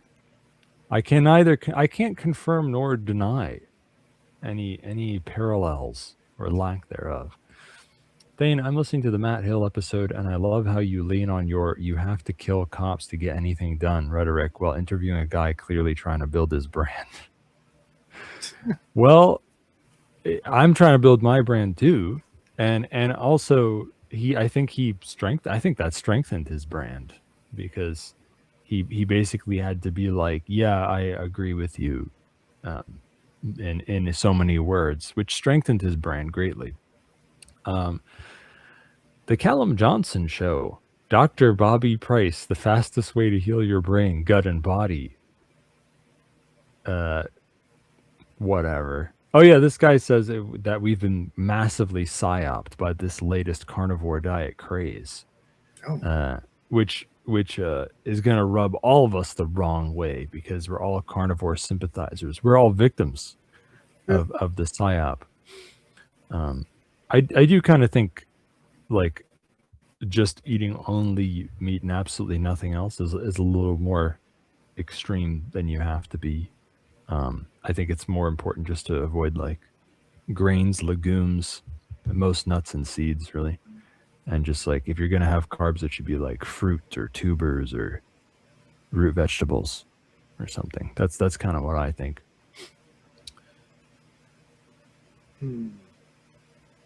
Blah, blah, blah. They're talking about fucking food. Speaking of cancer and ketosis, ironically, because he was talking about how a carnivore friend contracted cancer. I mean, there's a lot of factors for cancer. Oh yeah, and what kind of carnivore? Like, was he eating processed meat or something from the supermarket? I don't, and I mean, like, it's ironic because a ketogenic diet is actually a mainstream cancer treatment. Yeah, for sure. Because, I mean, cancer likes carbs. The more highly glycemic, the better. So it's probably anyone who has seriously bad cancer should probably be on a ketogenic diet just to treat it at the least. Oh, they should be, but the industry still pushes them to your bullshit high carb diet. And you also want a lot of, like, vitamin K or whatever, which you can get from liver, which is pretty popular with certain carnivores. Oh yeah, the Australian guy says it would be nice for more Americans to come here. It's very much a Wild West in many ways. You could live unbothered on the beach in many parts here for a whole life. It's hard to fathom the size. So that's your advertisement of Australia to Vonuans. Supposedly meantime to harassment is a lifetime, and with waterfront property, no less. So quite an advertisement for the Abkhazia Australia Tourism Board. They're talking about eating testicles. I agree with you. It probably does increase your testosterone levels. I don't know. Who knows? Maybe not, but I think it probably does. I don't know. I've read conflicting things on being able to ingest things that actually Right. raise it. Yeah. That Well, was a you one know, quantity. see, that's the thing. I think that both sides of that are likely right. Like if I had to guess by without actually knowing anything, I would say yes, swallowing testosterone and stuff should not make your testosterone go up, because that's not how it works. Yeah, it's going to get gonna turned be into progesterone anyway. It's going to like that's the yeah, chemical. That's like the path of it. Like it doesn't stay as that, right? yeah. But there are a lot of cases where even though it seems like swallowing something shouldn't make that thing go up in your body, it does. So like for example, they said the same thing about collagen, that, oh, it's stupid to eat collagen and think your collagen is going to go up. But then it turned out that, well, actually, if it's undenatured type 2 collagen, then it does. So even though the collagen's being metabolized and it's not staying collagen the whole time, for some reason it makes your collagen go up when you eat it. There's things like that. And also, like, the beauty of eating organs is they have organ specific compounds, in some cases things that aren't even researched very well, and eating them tends to be generally the Native American belief that like heals like. If you have a problem with that organ, you should eat that organ. For the most part, that seems to work out. So it may be totally indirect, like maybe the testicles simply have nutrients and maybe organ specific compounds for testicles that are somehow making your testicles work better, and then it's your testicles that are making more testosterone, something like that. Yeah, for sure. Well, I mean, it's so complex. I mean, it could even, like, people talk about the placebo effect, right? But the placebo effect isn't nothing. It's like your body's own ability to like do the things without It's certainly help. not. So, you know, even if it is like placebo effect, there's still a result, right? Yeah, that's right. But then it's like Guerrero 2 is saying a bunch of stuff about carnivore diet here. Carnivore is great for a short-term elimination diet. Beyond that, it's pretty unhealthy. Eating a shit ton of conventional seed oil-ridden chicken and pork can fuck you too. I used to eat goat testicles weekly. Well, yeah, but we're not talking about you and Willie 2's tickle time, and we're talking about actually eating it. But yeah, I mean, at that point though, if you want to utilize placebo power, then you're entering the realm of self-hypnosis, or maybe even magic, or something parapsychological. Mm-hmm. And it may not be necessary to blow a bunch of money on something expensive to do that. But then again, blowing money on something can actually be part of the ritual. Oh yeah, it's all about, you know, placebo effect is about convincing yourself that it's working and it's going to work and everything else. And it's the research into the power of thought on that level is pretty. I mean, there's some research that says you can up and down regulate DNA with conscious thought and belief. Yeah, I mean, that's probably true. Like, especially because, I mean, shit, with epigenetics research just keeps. Yeah. Epigenetics is like, that's if you where it's look, from. you find something. It seems to be the way that research is going. That, like, oh, does food alter epigenetics? Yes. Does things that happen to you in your life alter epigenetics? Yes. It's just like every time you look, you find things that seem to fuck with epigenetics everywhere. So yeah, I mean, of course, the way you think does, and you don't even need a parapsychological explanation for that. You could just be like, well, if you have a certain attitude, it affects your neurotransmitters and hormones and things, and those will affect your epigenetics.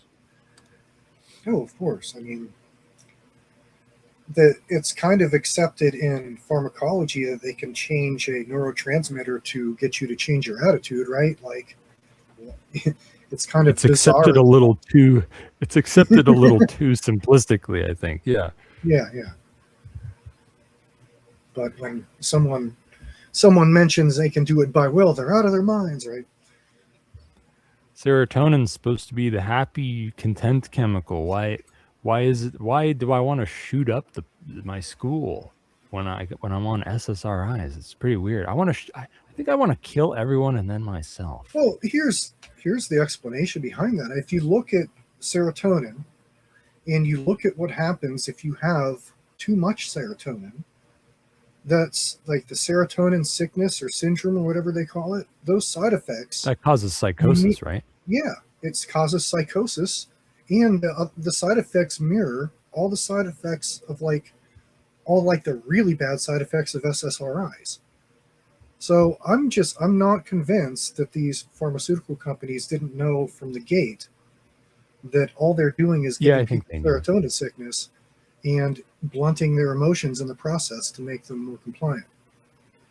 Yeah, I think they knew that. I mean, like, it doesn't take a genius to look at the body of research and think about the mechanisms of stuff and then be I mean, it's pretty much accepted now that the whole serotonin theory is bunk, that it wasn't based off of any real, it wasn't based off of good data at all. It was just kind of made up by the pharmacy. It's very silly. Yeah. It's very, because I mean, like, even if you wanted to make someone less depressed by messing with a neurotransmitter, it would be like dopamine or something, right? You just give them speed. Like, that won't cure the depression, but it might make them a little less fatigued. I mean, and that's more their motivated. answer for the ADHD is the right, and that's not entirely wrong. It does work for some folks who have trouble focusing on things. But yeah, I mean, I don't know how I feel about giving it to children throughout their whole development. And it does have a cumulative, it has the same cumulative side effect as any stimulant that you take too long. Like, it's not necessarily good for your nervous system. You can develop psychosis from fucking Adderall, right? You have to be kind of prone to psychosis. But stimulants can trigger. That's the same reason manic depressives have they get psychosis sometimes when they're in a manic phase. It's the same shit. Anyway, you guys are talking about fucking shilajit and fucking pine stuff, and then this guy says, and I think it was John Galt or something, saying maybe for tomorrow's show you can check out this. And he links me to privacy.ca.gov/drop. I guess that's a government website. They blocked Tor apparently. So now they're giving me friction. Privacy.ca.gov/drop. What even is that shit? Is that the California government or the Canada government? CA. I think that's Canada. Well, yeah, CA is the country code for Canada, but it's also the state code for. Yeah. Oh, okay. I'm just looking at it in a search engine. Delete request and opt-out platform. Drop. Delete your personal information in 3 easy steps. Step 1: give us your personal information. Oh my god. Yeah, I mean. Yeah, it is California, by the way. Canada's not important enough. Canada's not important enough to get ca.gov. California got it first. Wow. You could buy it from us. We'll give it to you for like, I don't know, $30 billion. It's like a Hollywood producer who owns he's domain parked. California. Yeah. I guess, I mean, my first impression is that's even dumber than the private companies that ask people who delete your data. I'm not very, as a privacy consultant, I'm not very aligned with the ask people to delete your data mentality. I'm not necessarily crazy opposed to it. If somebody has money to throw around, they could get one of those stupid services, and maybe it's better than not doing it. But I kind of just don't care. I'm like, my mentality is very sort of grounded and hardcore, which is look, if you've leaked information, there's no taking that back. If it's done, okay, it's burned. You can only make the information outdated. So if they know where you live, you move. That, that kind of thing. If they know a name that you use to do something, you stop using that name. You go get another one. And so on and so on. You can only, that shit is burnt. That shit is burnt up. So you burn it. And it's not like people have been warning about that since the internet was a thing. Yeah. All right, now let's look at what motherfuckers have actually. Can you believe that I've just worked through fan mail that was posted before the show? Now here's what they've posted now. Comment from Fagdul. Comment. Reticulum question is outdated. I am already satisfied. Fuck you. You think I want to just leave you in the lurch and not answer your question from a week ago? Still want to know the following. Unless you have already read it this time, then feel free to ignore that. What about making a platform for routing service? Oh, yeah, I did already read that. Comment in regards to the people who call you unrealistic or impractical. If somebody does that to me, I will fucking kill and rape them. You should do this. If I wanted to kill you, you'd be dead by now. Comment for privacy, man. Record Pikachu avatar and put him on the stream as video. Most people are so dense that they won't notice it's not real. I include myself here. Yeah, get Charles to do it. You guys can pay Charles to get an animated Pikachu clip, or maybe we could use, I don't know. We were talking about me being a VTuber, right? I could have like an anime girl or a cute animal as my visual. I could also transform into different forms because I am a wraith, shape-shifting wraith. Question. Do we have the technology to make an AI-driven control system for humanoid robots? I think the answer is yes, but Jamin has more to add. Seems like AI is pretty helpful for that kind of stuff. Mechanical parts are not too hard to make. The issue always was controlling the beast, as shown in countless hours of robot fail compilations on the internet. I thought of humanoids as a bit of a gimmick, but now having legs is great for overcoming obstacles, and the humanoid shape is efficient. You can also just make just the legs and turn it into a racist joke. Same with spherical robots. They could serve as ground-based drones. Maybe inside-out tracking and simple magnetic sensors can serve as the sensory organ. Also, gyroscopes for stabilization would be cool. I really like gyroscopes. They also spin really fast. That's good. Do you have any thoughts on that, Jamin? Yes. Robots with gyroscopes. Let's start there. Let's just pick that out of the whole equation. Right now, especially on the Russian side, there are all these ground bots being made. And one of the most popular bots that's being made is being made out of hoverboards. You know those gimmicky things that you stand on and... Yeah. Okay. Well, they're being made out of those. Yeah, there's something cool going on, though, in a hoverboard. Yeah. They have a gyroscope in them. Right. So basically, they have different models. There are some that use a single hoverboard. There are some that use two with a connector between them. And they have like models with like bigger wheels and stuff like that. But it turns out that just buying the hoverboards as is like, 80% of the way done, right? All you have to do is bypass the manual controls that you use with your feet with the radio control components, and it's already geared right. It's made to hold a human. So like holding a anti-tank mine, which is usually what they put on them, isn't a big deal. Wait, so you're saying hoverboards have been weaponized? Yeah. I haven't heard of that yet.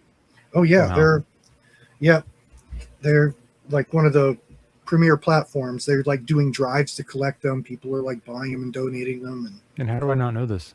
You mean like they're donating them to Palestinians or something? Like, what do you mean? To Russians. Oh, Yeah, this donating is them Russia. to Russia. Yep. Wait, Russia is the Russian state is using hoverboard drones? Hoverboard. Yep. Yep. Well, that's nice of them. I mean, yeah, it's more of a Ukrainian Nazi CIA nigger thing to do because they're so cutting edge with drones. Yeah, it's But I it's can been say- going back and forth there. Like the propaganda is always the Ukrainians are like the cutting edge of drones, but they're both at the same tech level. It's all open source warfare. As soon as one side figures something Oh, out, yeah. the other side takes notice and they do it too. And It's true. Um, I kind of do get the sense that the Ukrainian Nazi CIA niggers might be a little better, or they might be getting copied more than they're doing the copying. But I don't give a shit. I just want the knowledge. I just Yeah. want to use it. well, I mean, I'm pretty sure the Russians were the first ones to start. Well, their jamming is like makes a lot of the Ukrainian stuff ineffectual. Like they have really good electronic warfare. They are. And They are strong in that. And they also have they like I don't know how to describe it. Their forces, like they have a lot more leeway of what they can use and what they can do than like especially like the US. Like they have like they're allowed to like make up weird stuff and use it, you know? Yeah. So that whole war is just an open source war. It's just like everybody trying out all their new stuff to proliferate it It's- everywhere else. Yeah, it's been great for that. Yeah. Yeah. It's been great for advancing drone warfare. And that's going to be, in the long run, it's going to be so much better for us than it is for state actors. It's very funny how they, but see, it's like what I talk about in Insurrectionary Agorism Manifesto, that like this is the trend of history, that like the state keeps having to utilize the power of decentralization and markets and things like that to beat other states, so it can kill and eat the other states that don't adopt that stuff faster.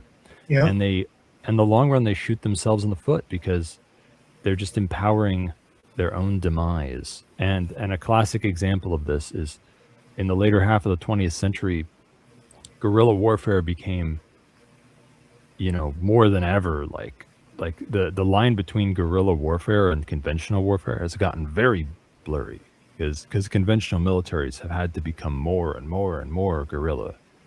Yeah, it's like the whole concept of 4G warfare. Yes, goat guerrilla warfare, yeah. Like you familiar with like the different generations of war? I mean, I've heard them, but I can't rattle them off. So, I don't know. but basically, 3G would have been like World War II battlefield stuff like that, right? And 4G basically moved to like networks of insurgents and open source warfare. So Yeah, it's that's quite completely different. And now the term that a lot of What was 2G then? I'm not exactly sure. I think 'Cause- 2G was the like before like the World War I type war. Right. Okay.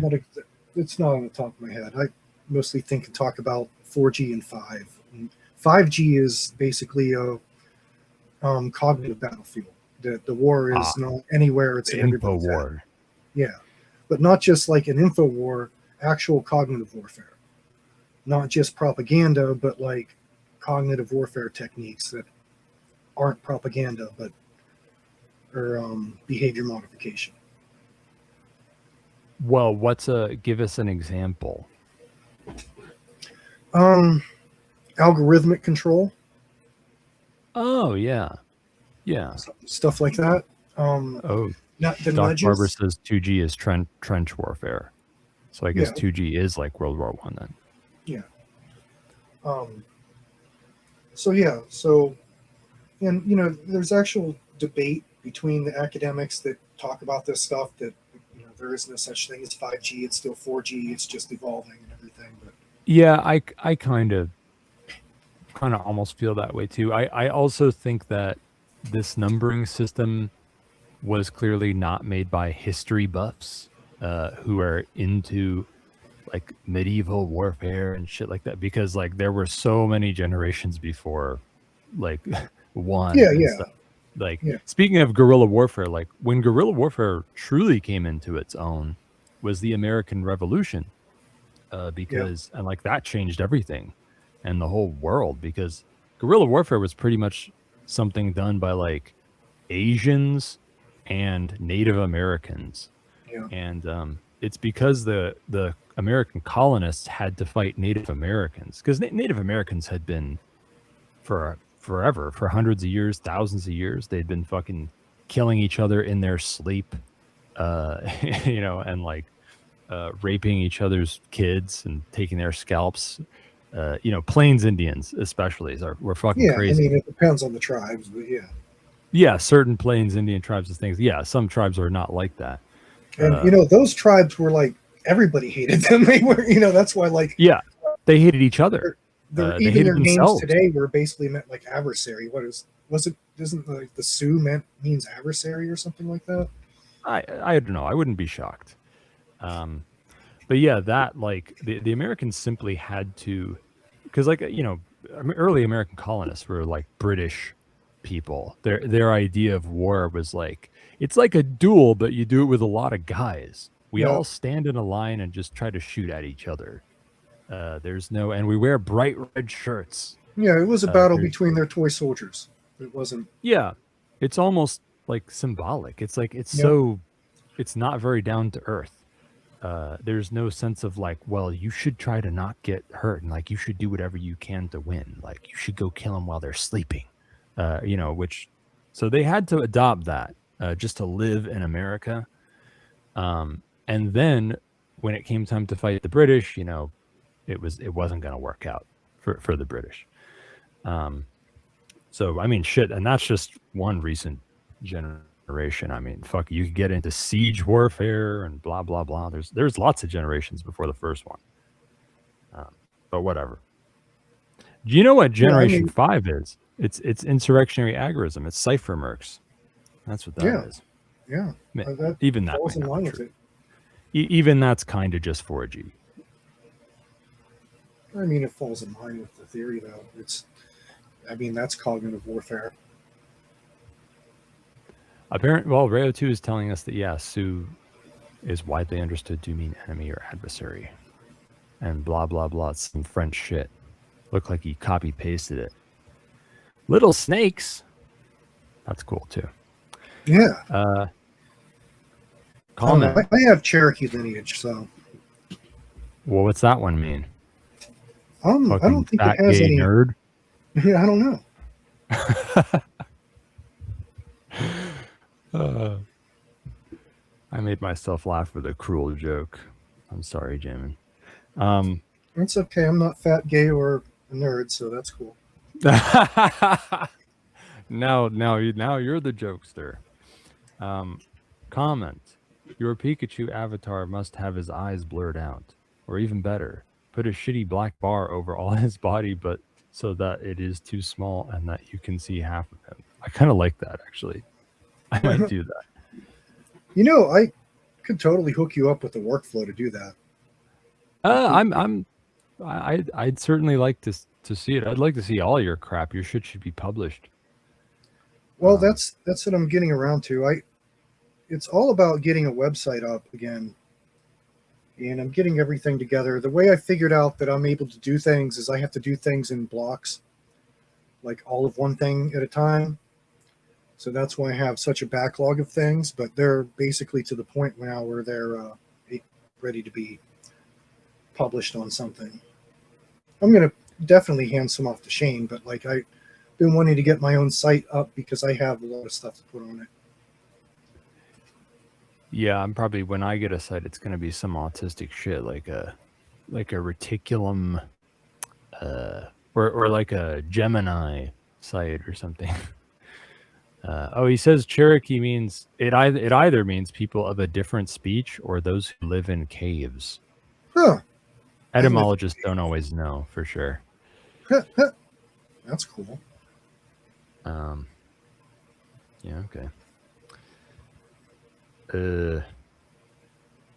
Yeah, like what do you? So it's funny. I was thinking about like VTuber type shit. There's from a privacy perspective. Let's say you wanted to be paranoid.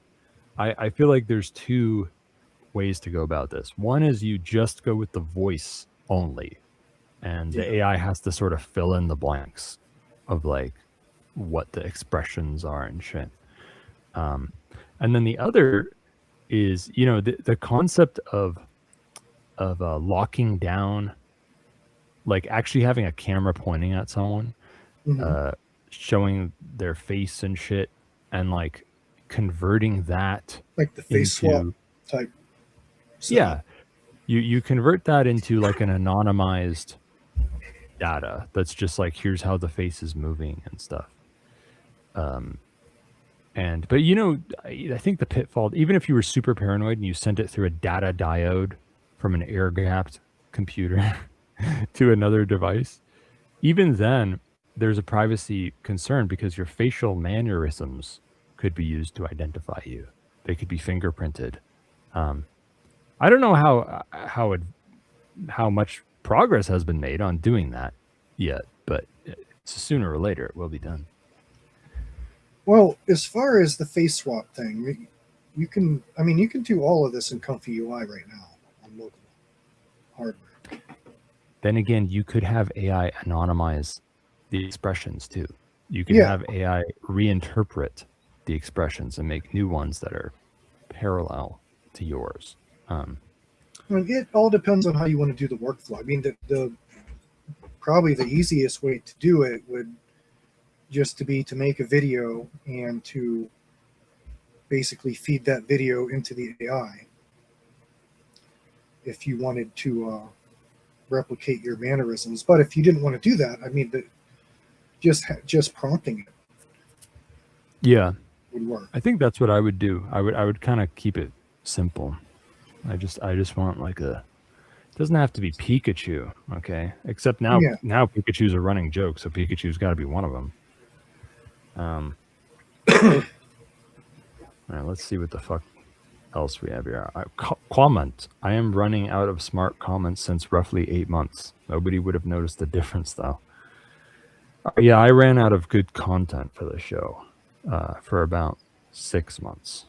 So it's good timing. Arc is lightning that cooks air. You bubble the air into water and that becomes acid.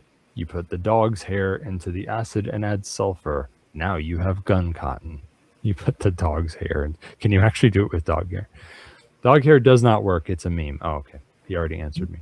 Drone tower is for low drag and can pull harder upwards. Balloon will be blown around. Balloon on wire is good too. Okay, you have a point. Are you saying that up in the atmosphere you can like get thrust from the environment with high voltage stuff and make a super light drone just stay up there for a long time? Because that's cool if that's true. For printed drones, I would love designs that embrace sandwich design principles and platonic shape stuff.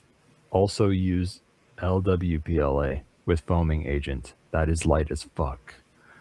Yeah, that's what I would think. Check all sorts of fibers that we can resin up. That is all kind of like carbon fiber. Some lighter and some cheaper. Use platonic solids maybe. Make flying pyramids. Fucking masons. My burger. For real, vegans ate my farm's animals' food. Does te unspeakable metal, colloidal silver or gold, make one immortals? Is it a good idea? Should I give it to my hamster? You want to take these, Jamin? What's that? Does the unspeakable metal, colloidal silver or gold, make one immortals? Is it a good idea? Should I give it to my hamster? I've never like even looked into colloidal gold. Is that a thing? Yeah, so Rayo 2 can tell you all about that shit, and also fucking what's his face? Guy who's been on my show. Into colloidal silver since like colloidal. You can't even say colloidal silver, motherfucker. Colloidal. I make it colloidal. It has all the colloids in it. But yeah, there's there's this, they call them monoatomics, and there's also this thing called Ormus, and there's all sorts of crazy stories about supposedly what monoatomics can do.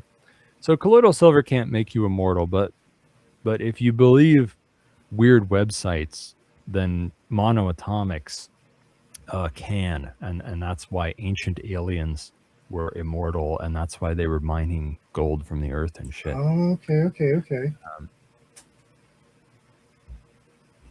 I see. Question. So cognitive warfare is narcissist abuse, basically? Getting people to believe weird shit, injecting and feeding dysfunctional thought patterns, abuse farming, giving people social structures that empower destructive behaviors and bad incentives? Exactly. Or is this about doing it to soldiers on the field? Can I do cognitive warfare, or is that just for government actors? Isn't cognitive warfare just society? Yeah, on a lot of levels, it's how this society has kind of been steered to evolve by the state, I think. But I feel like I'm reading someone's live journal. But as far as you hit the nail on the head with cognitive warfare, basically being narcissistic abuse or psychotic abuse, or however you would term it, and really the goal is to keep you off your feet psychologically, so you can't get a solid standing, solid grounding of what is reality, just like a narcissist does to their victim. Yeah. So yeah, same thing.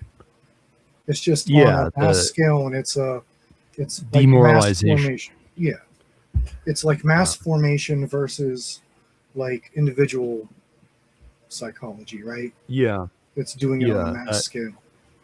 Yeah, I think that, and that has been done pretty successfully, I think, to most folks. I feel like most folks, regardless of like whether I like them or agree with them on things or whatever, like most of them kind of seem, I don't know, fucked up. Like they seem like their ability to discern between truth and falsehood is just broken.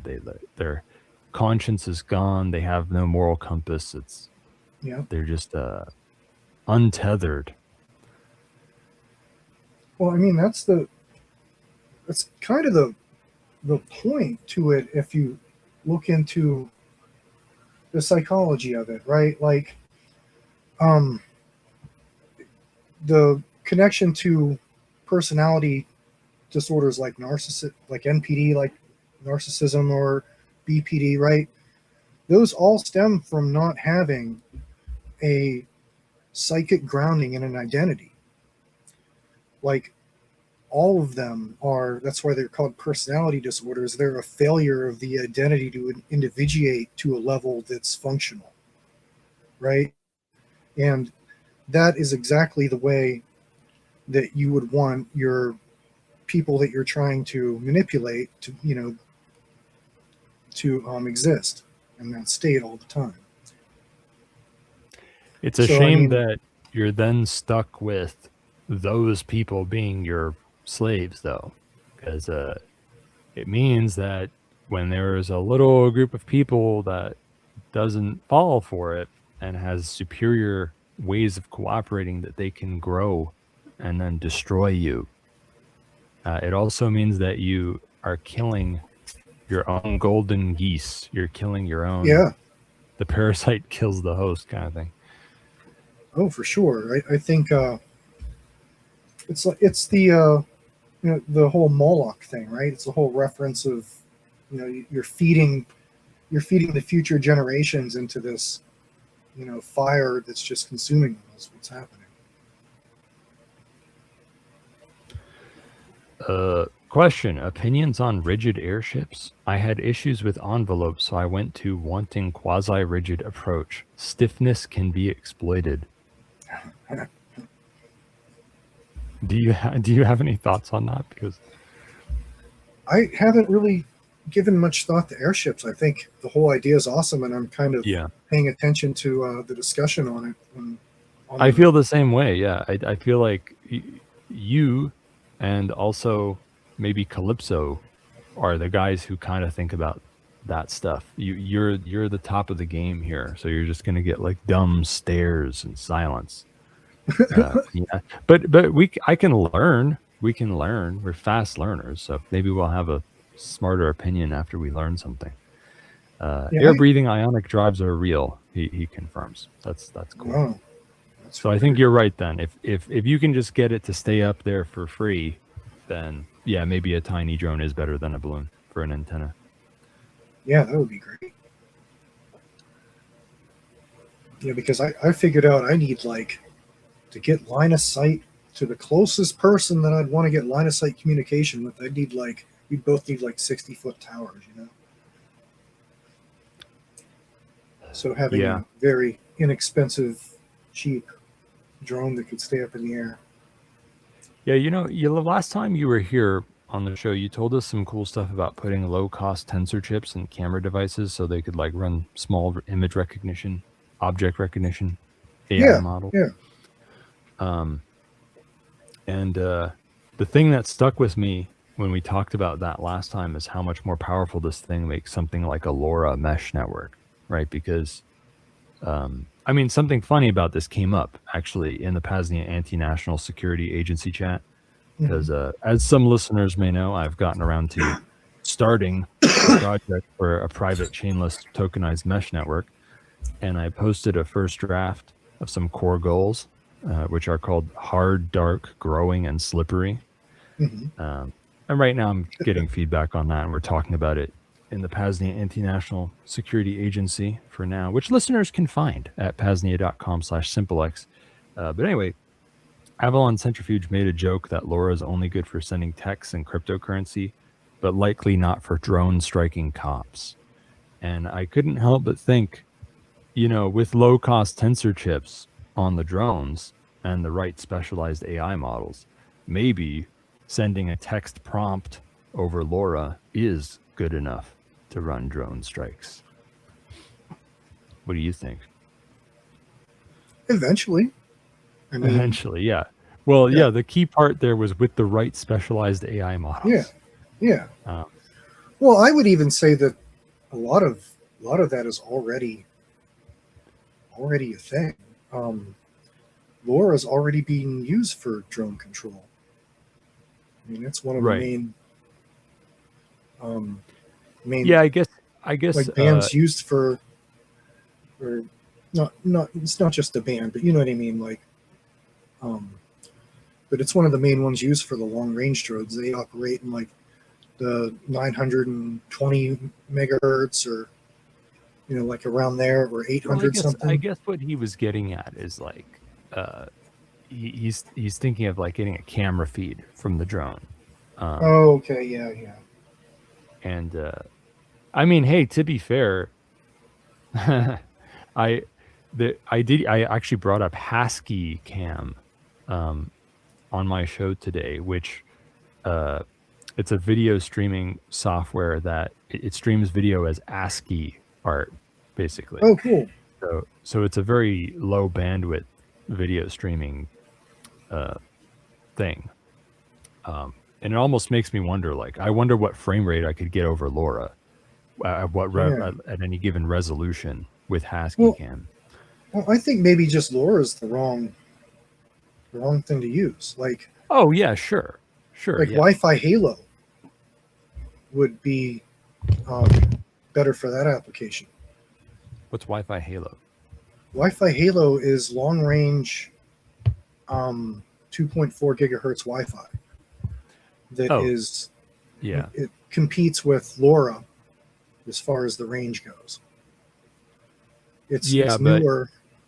But the hardware is not it's gonna cost more, right? And it'll take more power, right? No, it's only like there's boards that you can use for like all sorts of like SBCs and microcontrollers, that they're just basically Wi-Fi Halo adapters, and they're $20. Oh, so it's low cost, low power, long range, like LoRa. Yep.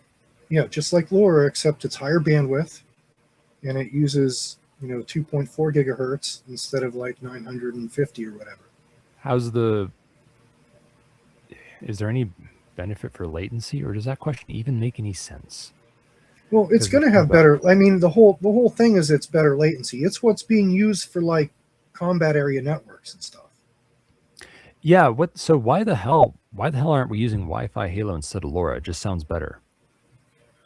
I think there's just so much more. LoRa has been out there for a while. Wi-Fi Halo is kind of new. Right. It's not that expensive to get into. I have like on my Amazon list, I have some Wi-Fi Halo stuff.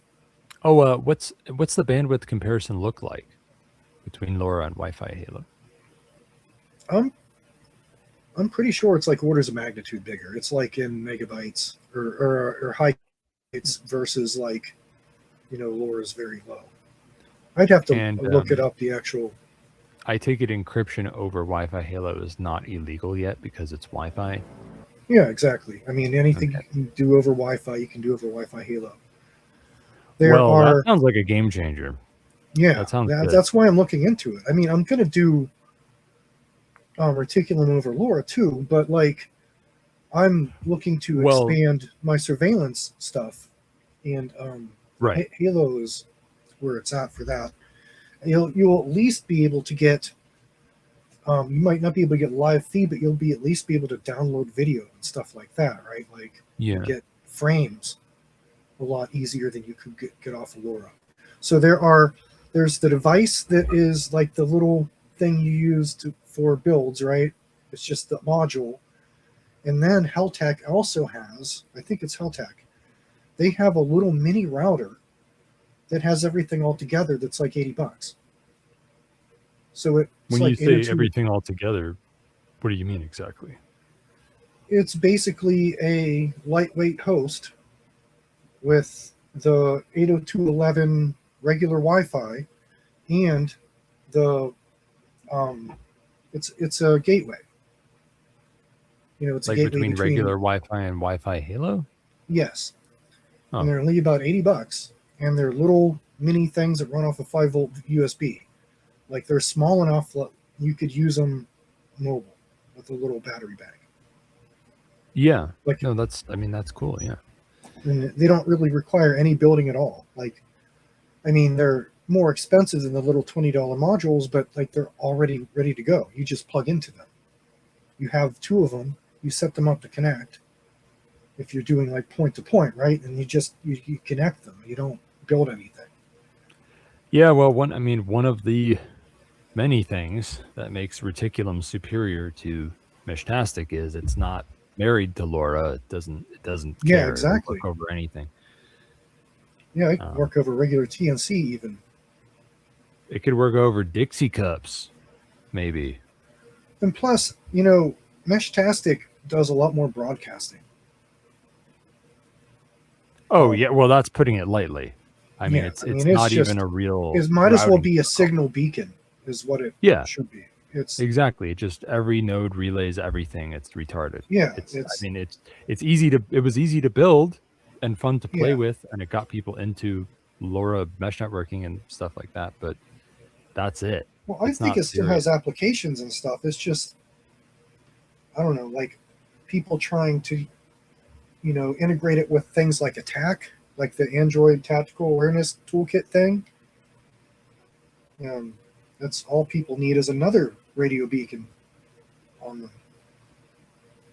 calling in the drone strike for everybody else. Like. Have you played with any mesh protocols besides Meshtastic and Reticulum?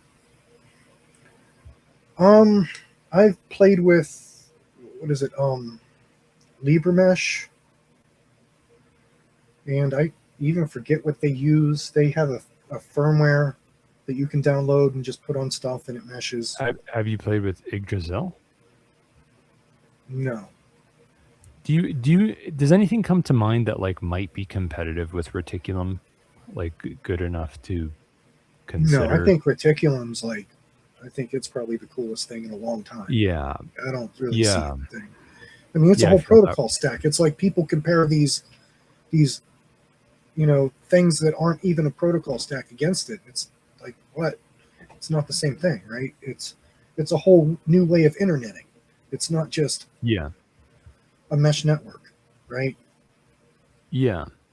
I'm Yeah, interested in routing things over it. Like, I have so little interest in messaging and talking over it. Like, I'm an introvert. I don't do a lot of that anyway, right? Like, I'm more interested in, sending data over it and stuff like that. And it's just so much better than anything else for that use case. It's not even funny. Yeah, it's very like that guy's a genius. That he's like a kindred soul, because like the design principles he built Reticulum on are things that I've been ranting about for many years, and I was glad to find out somebody else did it, because I don't want to fucking do that shit. But now I have to do the next part, I guess, which is tokenizing it. Yeah, that's really interesting. Do you know any good chainless token protocols besides Holochain? Do you even know what Holochain is? No, I've heard of it in passing, but I'm actually not that up on blockchain stuff.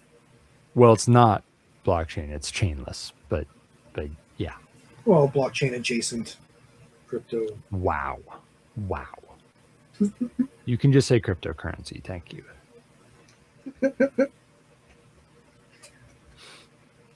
No, I'm a fan of cryptocurrency, but it's just not something that I find super interesting enough to geek out over the way some people do.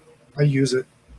I've used it since like 2012. So now, before we wrap this shit up, there was something that I thought of that I wished I brought up on the last interview,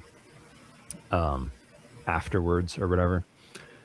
We were talking last time about, I think we were talking something about like the parapsychological implications of AI or something weird like that.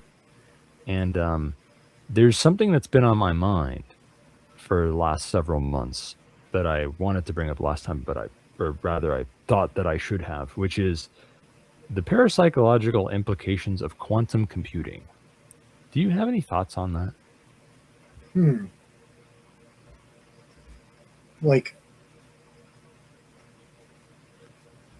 you mean what do you mean by implications? Yeah, I was trying to be vague in case you would come up with something I hadn't thought of. Yeah, but I haven't really given a lot of thought to it. Have you ever thought about quantum consciousness? Do you know about that shit?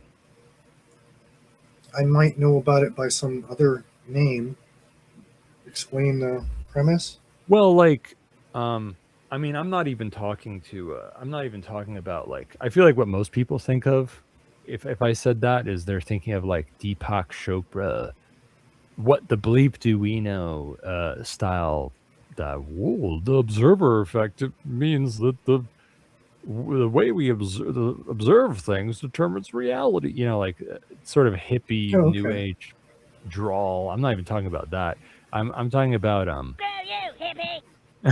yes, thank you. Finally, we have a good reason for that. Yes. I'm not just talking about that. I'm talking more like, and I'm probably not even using the right term for it, but there are like theories of the human mind that involve quantum mechanics. Like, there's like not even quite a fringe theory. It's just not a very popular mainstream theory that neurons may have tiny little spaces where quantum phenomena occur. Like brains might be quantum computers or some sort of quantum device. And also there's behavioral evidence for this. So like humans are capable of certain kinds of reasoning that classical computers can't do, but in theory a quantum computer could do. And I think I've actually experienced this subjectively. Like you know how do you basically know how quantum computers work? Yeah, with quantets in different states. Well, yeah, qubits. Yeah, like qubits can be 1, 0, or they can be in a state of superposition. Oh, okay, yeah, qubits. I call them quantets. Yeah. So instead of just 0 or 1, it's 0, 1, and also superposition, right? Where it's like, there's different ways of interpreting superposition. Like you're both 0 and 1 at the same time, or you haven't decided yet which one you are, something like that, whatever. Yeah. However people like to think of it. And as a result, quantum computers are better at certain things that, for example, like there are scenarios where with a classical computer, you would have to check every individual possibility to see which one is right, like to brute force something. And quantum computers make certain kinds of brute forcing faster because they can work with multiple different possibilities at once because of superposition.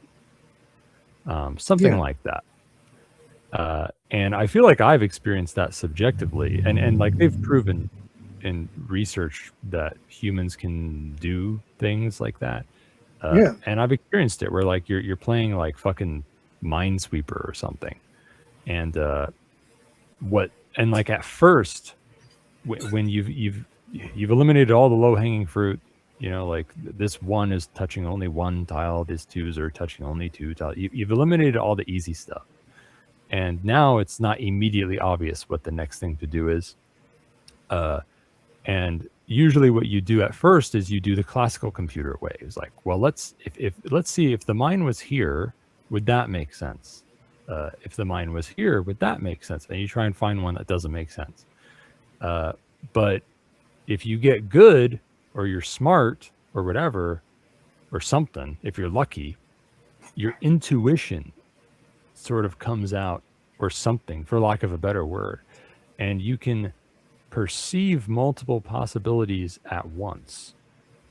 Like for example, you start to see a certain group of blocks as a blob that contains 2 mines. There's 2 mines among these 6 blocks, and that also overlaps with this other group that has 3 mines in it, and you start to see all the different possibilities blended together without having to know which possibility is true. You start thinking of the possibilities as one consolidated unit, and that might be an example of the human mind doing quantum computation type stuff.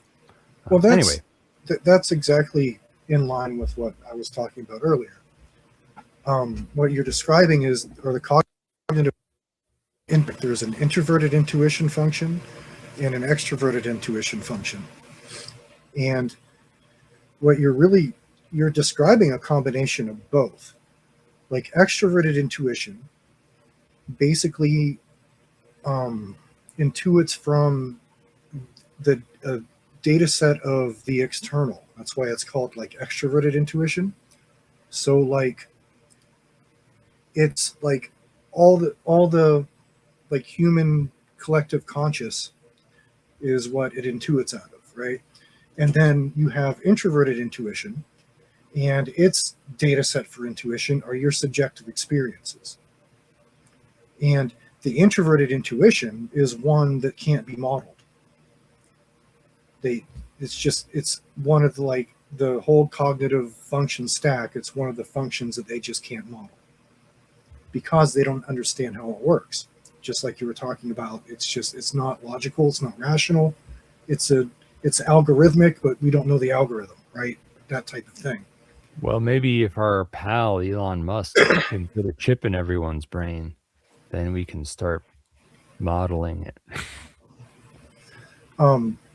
It's kind of synchronicity because that's what I was talking about before, and I've actually done a fair bit of research on this, and I'm not I kind of came up with these observations, but then I found out that there are plenty of other researchers and stuff that are comparing the Jungian model to actual AI and kind of coming to the same conclusions, which is kind of cool. Yeah, that is cool. Yeah. I always kind of as a not as a starting point. It's always cool to confirm your intuitions from other people's research instead of the other way around, how a lot of people kind of get stuck in the trap. I read a schizo blog post that is part of the fog of stuff of me thinking about this of quantum consciousness plus quantum computers, where like so there was on the dark nets, okay, on like Tor and I2P, there are movers and shakers. There are many celebrities. There are like developers and folks who host services and things that are well known or have been over the years. And one of them was a chick, so to speak, a tranny, named a name or named Opal, depending on, I guess, the mood she's in. And they were like a very, I would say, well respected and accomplished person on the dark nets, and an interesting person. And one day I was like, whatever happened to a name / Opal? Well, I should look into that and what's going on. And her old website, which was called Volatile, was like down. And so I looked on like archive.org to find the latest versions of it and to read her blog. And it turned out that the answer to my question of what happened is a name, I guess, went crazy, is what happened. And the latest blog post was like, she lost her job, I guess, as a software developer or something, during the AI developer job market contraction. And she was saying some really interesting schizo stuff about how like quantum computers, she thinks that research on quantum computers is like altering reality, or like quantum computers could alter reality. And she said that she had a pair programming session with like a she didn't name it, but like a ghost in her computer, and blah blah blah. And I don't know, it sounds kind of just like a bunch of when I say it now, it sounds like some bullshit written by a crazy person, which may be the case. But yeah, if somebody wants to read, if somebody finds that interesting, you should read it, because it sounds much better in her words. It was enough to creep me out. I'll put it that way. It was enough for me to go like, maybe she's not 100% crazy here. But yeah, I'm not explaining it very well, but there it is. Yeah, I kind of use the metaphor of quantum computing to describe like different things like natural law. But that's a whole other chain of thought. Yeah. Well, what's the connection? What do you mean, quantum computing, or what do you think? Yeah. Kind of like how axioms are there's not exactly a binary reasons why they work so well, or why they're ideal. That you basically, I don't know how to describe it. Yeah, it's not really on the tip of my tongue, but it's like you think of quantum computing as kind of more algorithmic versus like a simple like 1 + 1. Yeah, like I said, I don't really have it on the idea on describe, but the Hegelian dialectic comes to mind. Yeah. Yes, exactly. Yeah, the art of the dialectic is Yeah. something folks need to if they want to get at the truth Well, that's behind what I mean. things. Like certain like really complicated axiom. Like let's take like non-aggression for example, right? Like it's not something that you take as always logical. 1 + 1 = 2. It is like shorthand for a very complicated um, phenomenon that you could Right. measure with a bunch of other different things, right? Yeah. Like for There example, are like metaphysical laws in the yes, universe that might indeed be very simple at their heart, but you can't find a specific object in the world that is simple. You just find infinite variations and consequences mutating yeah, from the simple thing. yeah. It's like they have a quantum core to them, right? Like it's not just as simple as be nice to people and they'll be nice to you or whatever. You know, you have to look at you know how some people dumb down non-aggression principle, right? You have to look at it as kind of a heuristic that is more algorithmic than it lets on. It's not as much as 1 + 1 = 2 because there's a lot of gray area involved in it, right? But yeah, maybe someday I'll actually get my thoughts together and write about it. But Yeah. Some things are closer to understanding. Some things is closer to an art than a science. Like you have to have an intuitive synthesizing mind that sees patterns. yeah, As we say, rhyme and reason, right? Like rhyme and reason, rhyme or reason. Like rhyme is another way of making sense of things besides reason. One is lateral and one is linear. Something like that. yeah, Anyway, whatever. Is there anything else you want to bring up before we fucking end our suffering here? oh, I don't know. I didn't really have any ambition coming on. I just thought I'd talk about stuff that was cool that everybody I wants think you to did do. that. Trying to think. You were talking about the corals and the cameras, and I finally think I have the solution that I was looking for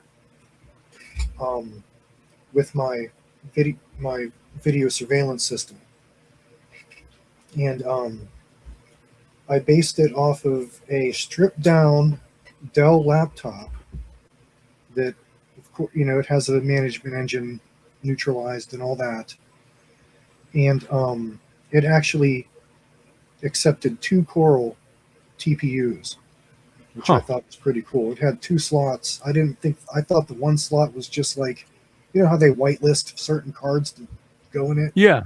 It doesn't look like it is at all. It's just, I was able to put dual Corals and it has an 8 GB GPU. Sometimes you So can kind of hack that too, right? If yeah, it's not you always can get easy. into, well, it all depends on so many variables. Like there's some firmware you can get in and just kind of like uncheck or check the boxes to include Right. different options, and then some is more locked down than that. And normally these days it's on the more locked down than that scale, unfortunately. But thankfully these didn't need on whitelisted or blacklisted. Both corals went in it just fine, and that should give me like 200 frames per second of AI detection. So I can spread that across as many cameras as I'm eventually, like I'm setting up this system to have a 10 camera capacity. I'm not going to use that many, but I always try to, you know, engineering wise, make it a little bit. So then it could be like 20 frames per second per camera or something. Yeah, and that's really good. That is really Yeah, good that's for pretty just good. detection. It's almost like a movie. Yeah, I mean, that's just for detection. So like when the cameras actually switch on to record, I can put whatever frame rate. So Right. even with Huh. just one coral with 100 frames per second, it would be good. But the thing is, the corals take all the load off the CPU, and I was going to use the GPU in them to do the same thing, but it is now too old, and like there are different libraries that just don't work with it anymore. So I put the corals in there, and now I'm using the GPU for an LLM. Oh. So the way the system's set up is it was going to be Proxmox with virtual machines, but instead I figured out it was better to just install Open Media Vault bare metal on it, and then do like Open Media Vault has plugins for the stuff that you would want in Proxmox, like ZFS file system support and KVM, so you can run the same type of virtual machines in it. So I put those on. You're not a nerd, but you care about ZFS support. I'm a geek. There's a difference, man. Yeah, you have to have your ZFS support. What are you going to do? Use MD RAID? Do you like your bits? Do you want bit rot? Maybe. Come on, man. But anyway, yeah, so ended up with doing that, and Home Assistant is on like the Home Assistant appliance container that you get from them that it's like supposed to be self-contained. That's running as a KVM, and now I'm setting Frigate up as a Docker container in Compose. And the thing is, this path I used should be pretty easily replicated by anyone because it's all like WebUI or WebUI interface configuration. Like, I've done it, I've redone this machine like probably 5 times now, and I think this is the way it should be. Well, that's cool. But yeah, and the thing is with Open Media Vault for the like base OS, it has all these different methods of backup and dealing with plugging external media in and everything. So it's even, in the WebUI, you can set up your backups to you basically plug a USB drive in and it backs up automatically on insertion. So it's just super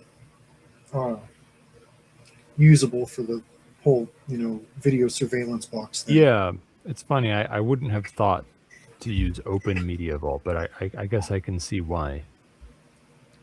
Well, the problem with Proxmox was passing through all those PCI devices to the different VMs that needed them was like a nightmare, because you have to, I don't know, with the PCI pass-through, there's groups that the PCI devices are in, and if they're in a group with something else the system needs, you can't really pass it through. So it was just easier, and being that I could do the KVMs on Open Media Vault with a plugin and also do the file system that I wanted, Open Media Vault's pretty awesome.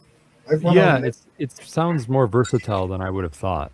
Yeah, like it doesn't come with a lot of stuff set up, so a lot of people don't like it compared to like the other alternative NAS options, but that's a feature and not a bug. You set up what you want and what you need, and like you add for guys like us, that's nice. Yeah, you add an extras repository, and then suppository.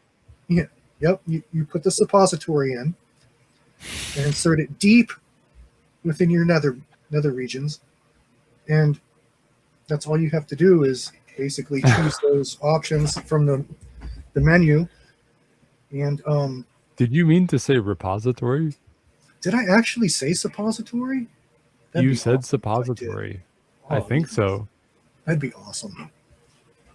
Oh, yeah. I hope I did. Well, we've succeeded in both starting and ending this interview with a bunch of technical crap that nobody but us understands to ensure that no one heard the middle. And so we've done our job. Is there anything you want to plug? besides your butthole with a suppository? Yeah, it's already pretty full. That wasn't the first one today. Whoa. Yeah, the crowd loves it. You I want know, to plug you guys anything? need a rim shot side effect. Oh my God. Yeah, I've talked too much. See, I told you. Yep. I'm hallucinating. I'm just. Well, okay, so there's hallucinating. libertyunderattack.com/Thane, which has your products on it, like ghost Yep. phones and ghost pads. Anything else to plug for you? No, not really to plug. Just there'll be some stuff eventually. I'll output it here. I'm gonna do the stuff. I'm on this agent sidetracking now. Yeah. Well, I mean, that sounds super cool. I think computer use is kind of new, like them having the ability to just like log in and do things, and use the terminal and all that stuff. So I kind of waited to get into agents till that was like a cemented, well-working thing, just because I didn't have time to piss with it when it didn't work. But now, oh, dude, it works. It's pretty exciting. Yeah, it is. And it's important. The shit that you're working on publishing, putting out there is important shit. So we look forward to that. Maybe you'll be back on the show whenever you do that. Cool. Thank you for attending the ritual. Well, thanks for having me on and just geek out about geek stuff. You're welcome. PAZNIA.com/SimpleX will reveal to you the SimpleX chats that we have, and you will see them and perhaps join them.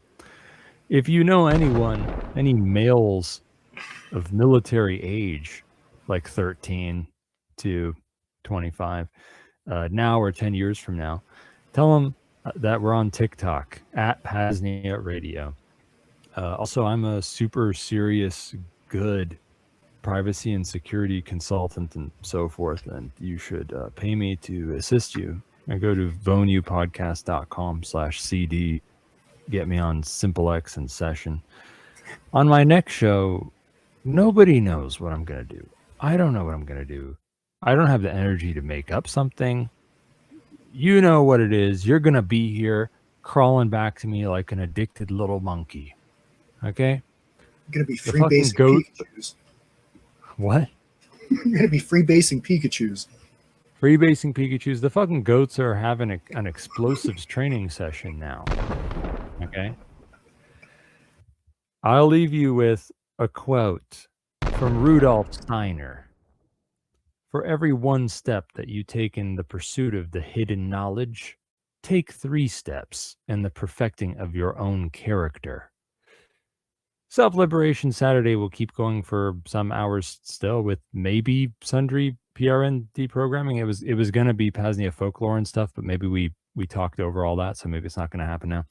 But there should be a rerun of Vonu Podcast 216, Liberated Lifestyles, Wild Locations, wherein Rayo 2 talks to European guys about living in vans and sailboats, and there's even a weird little intermission about Vonu in Antarctica. So don't touch that dial, boss. Stay tuned and stay frosty.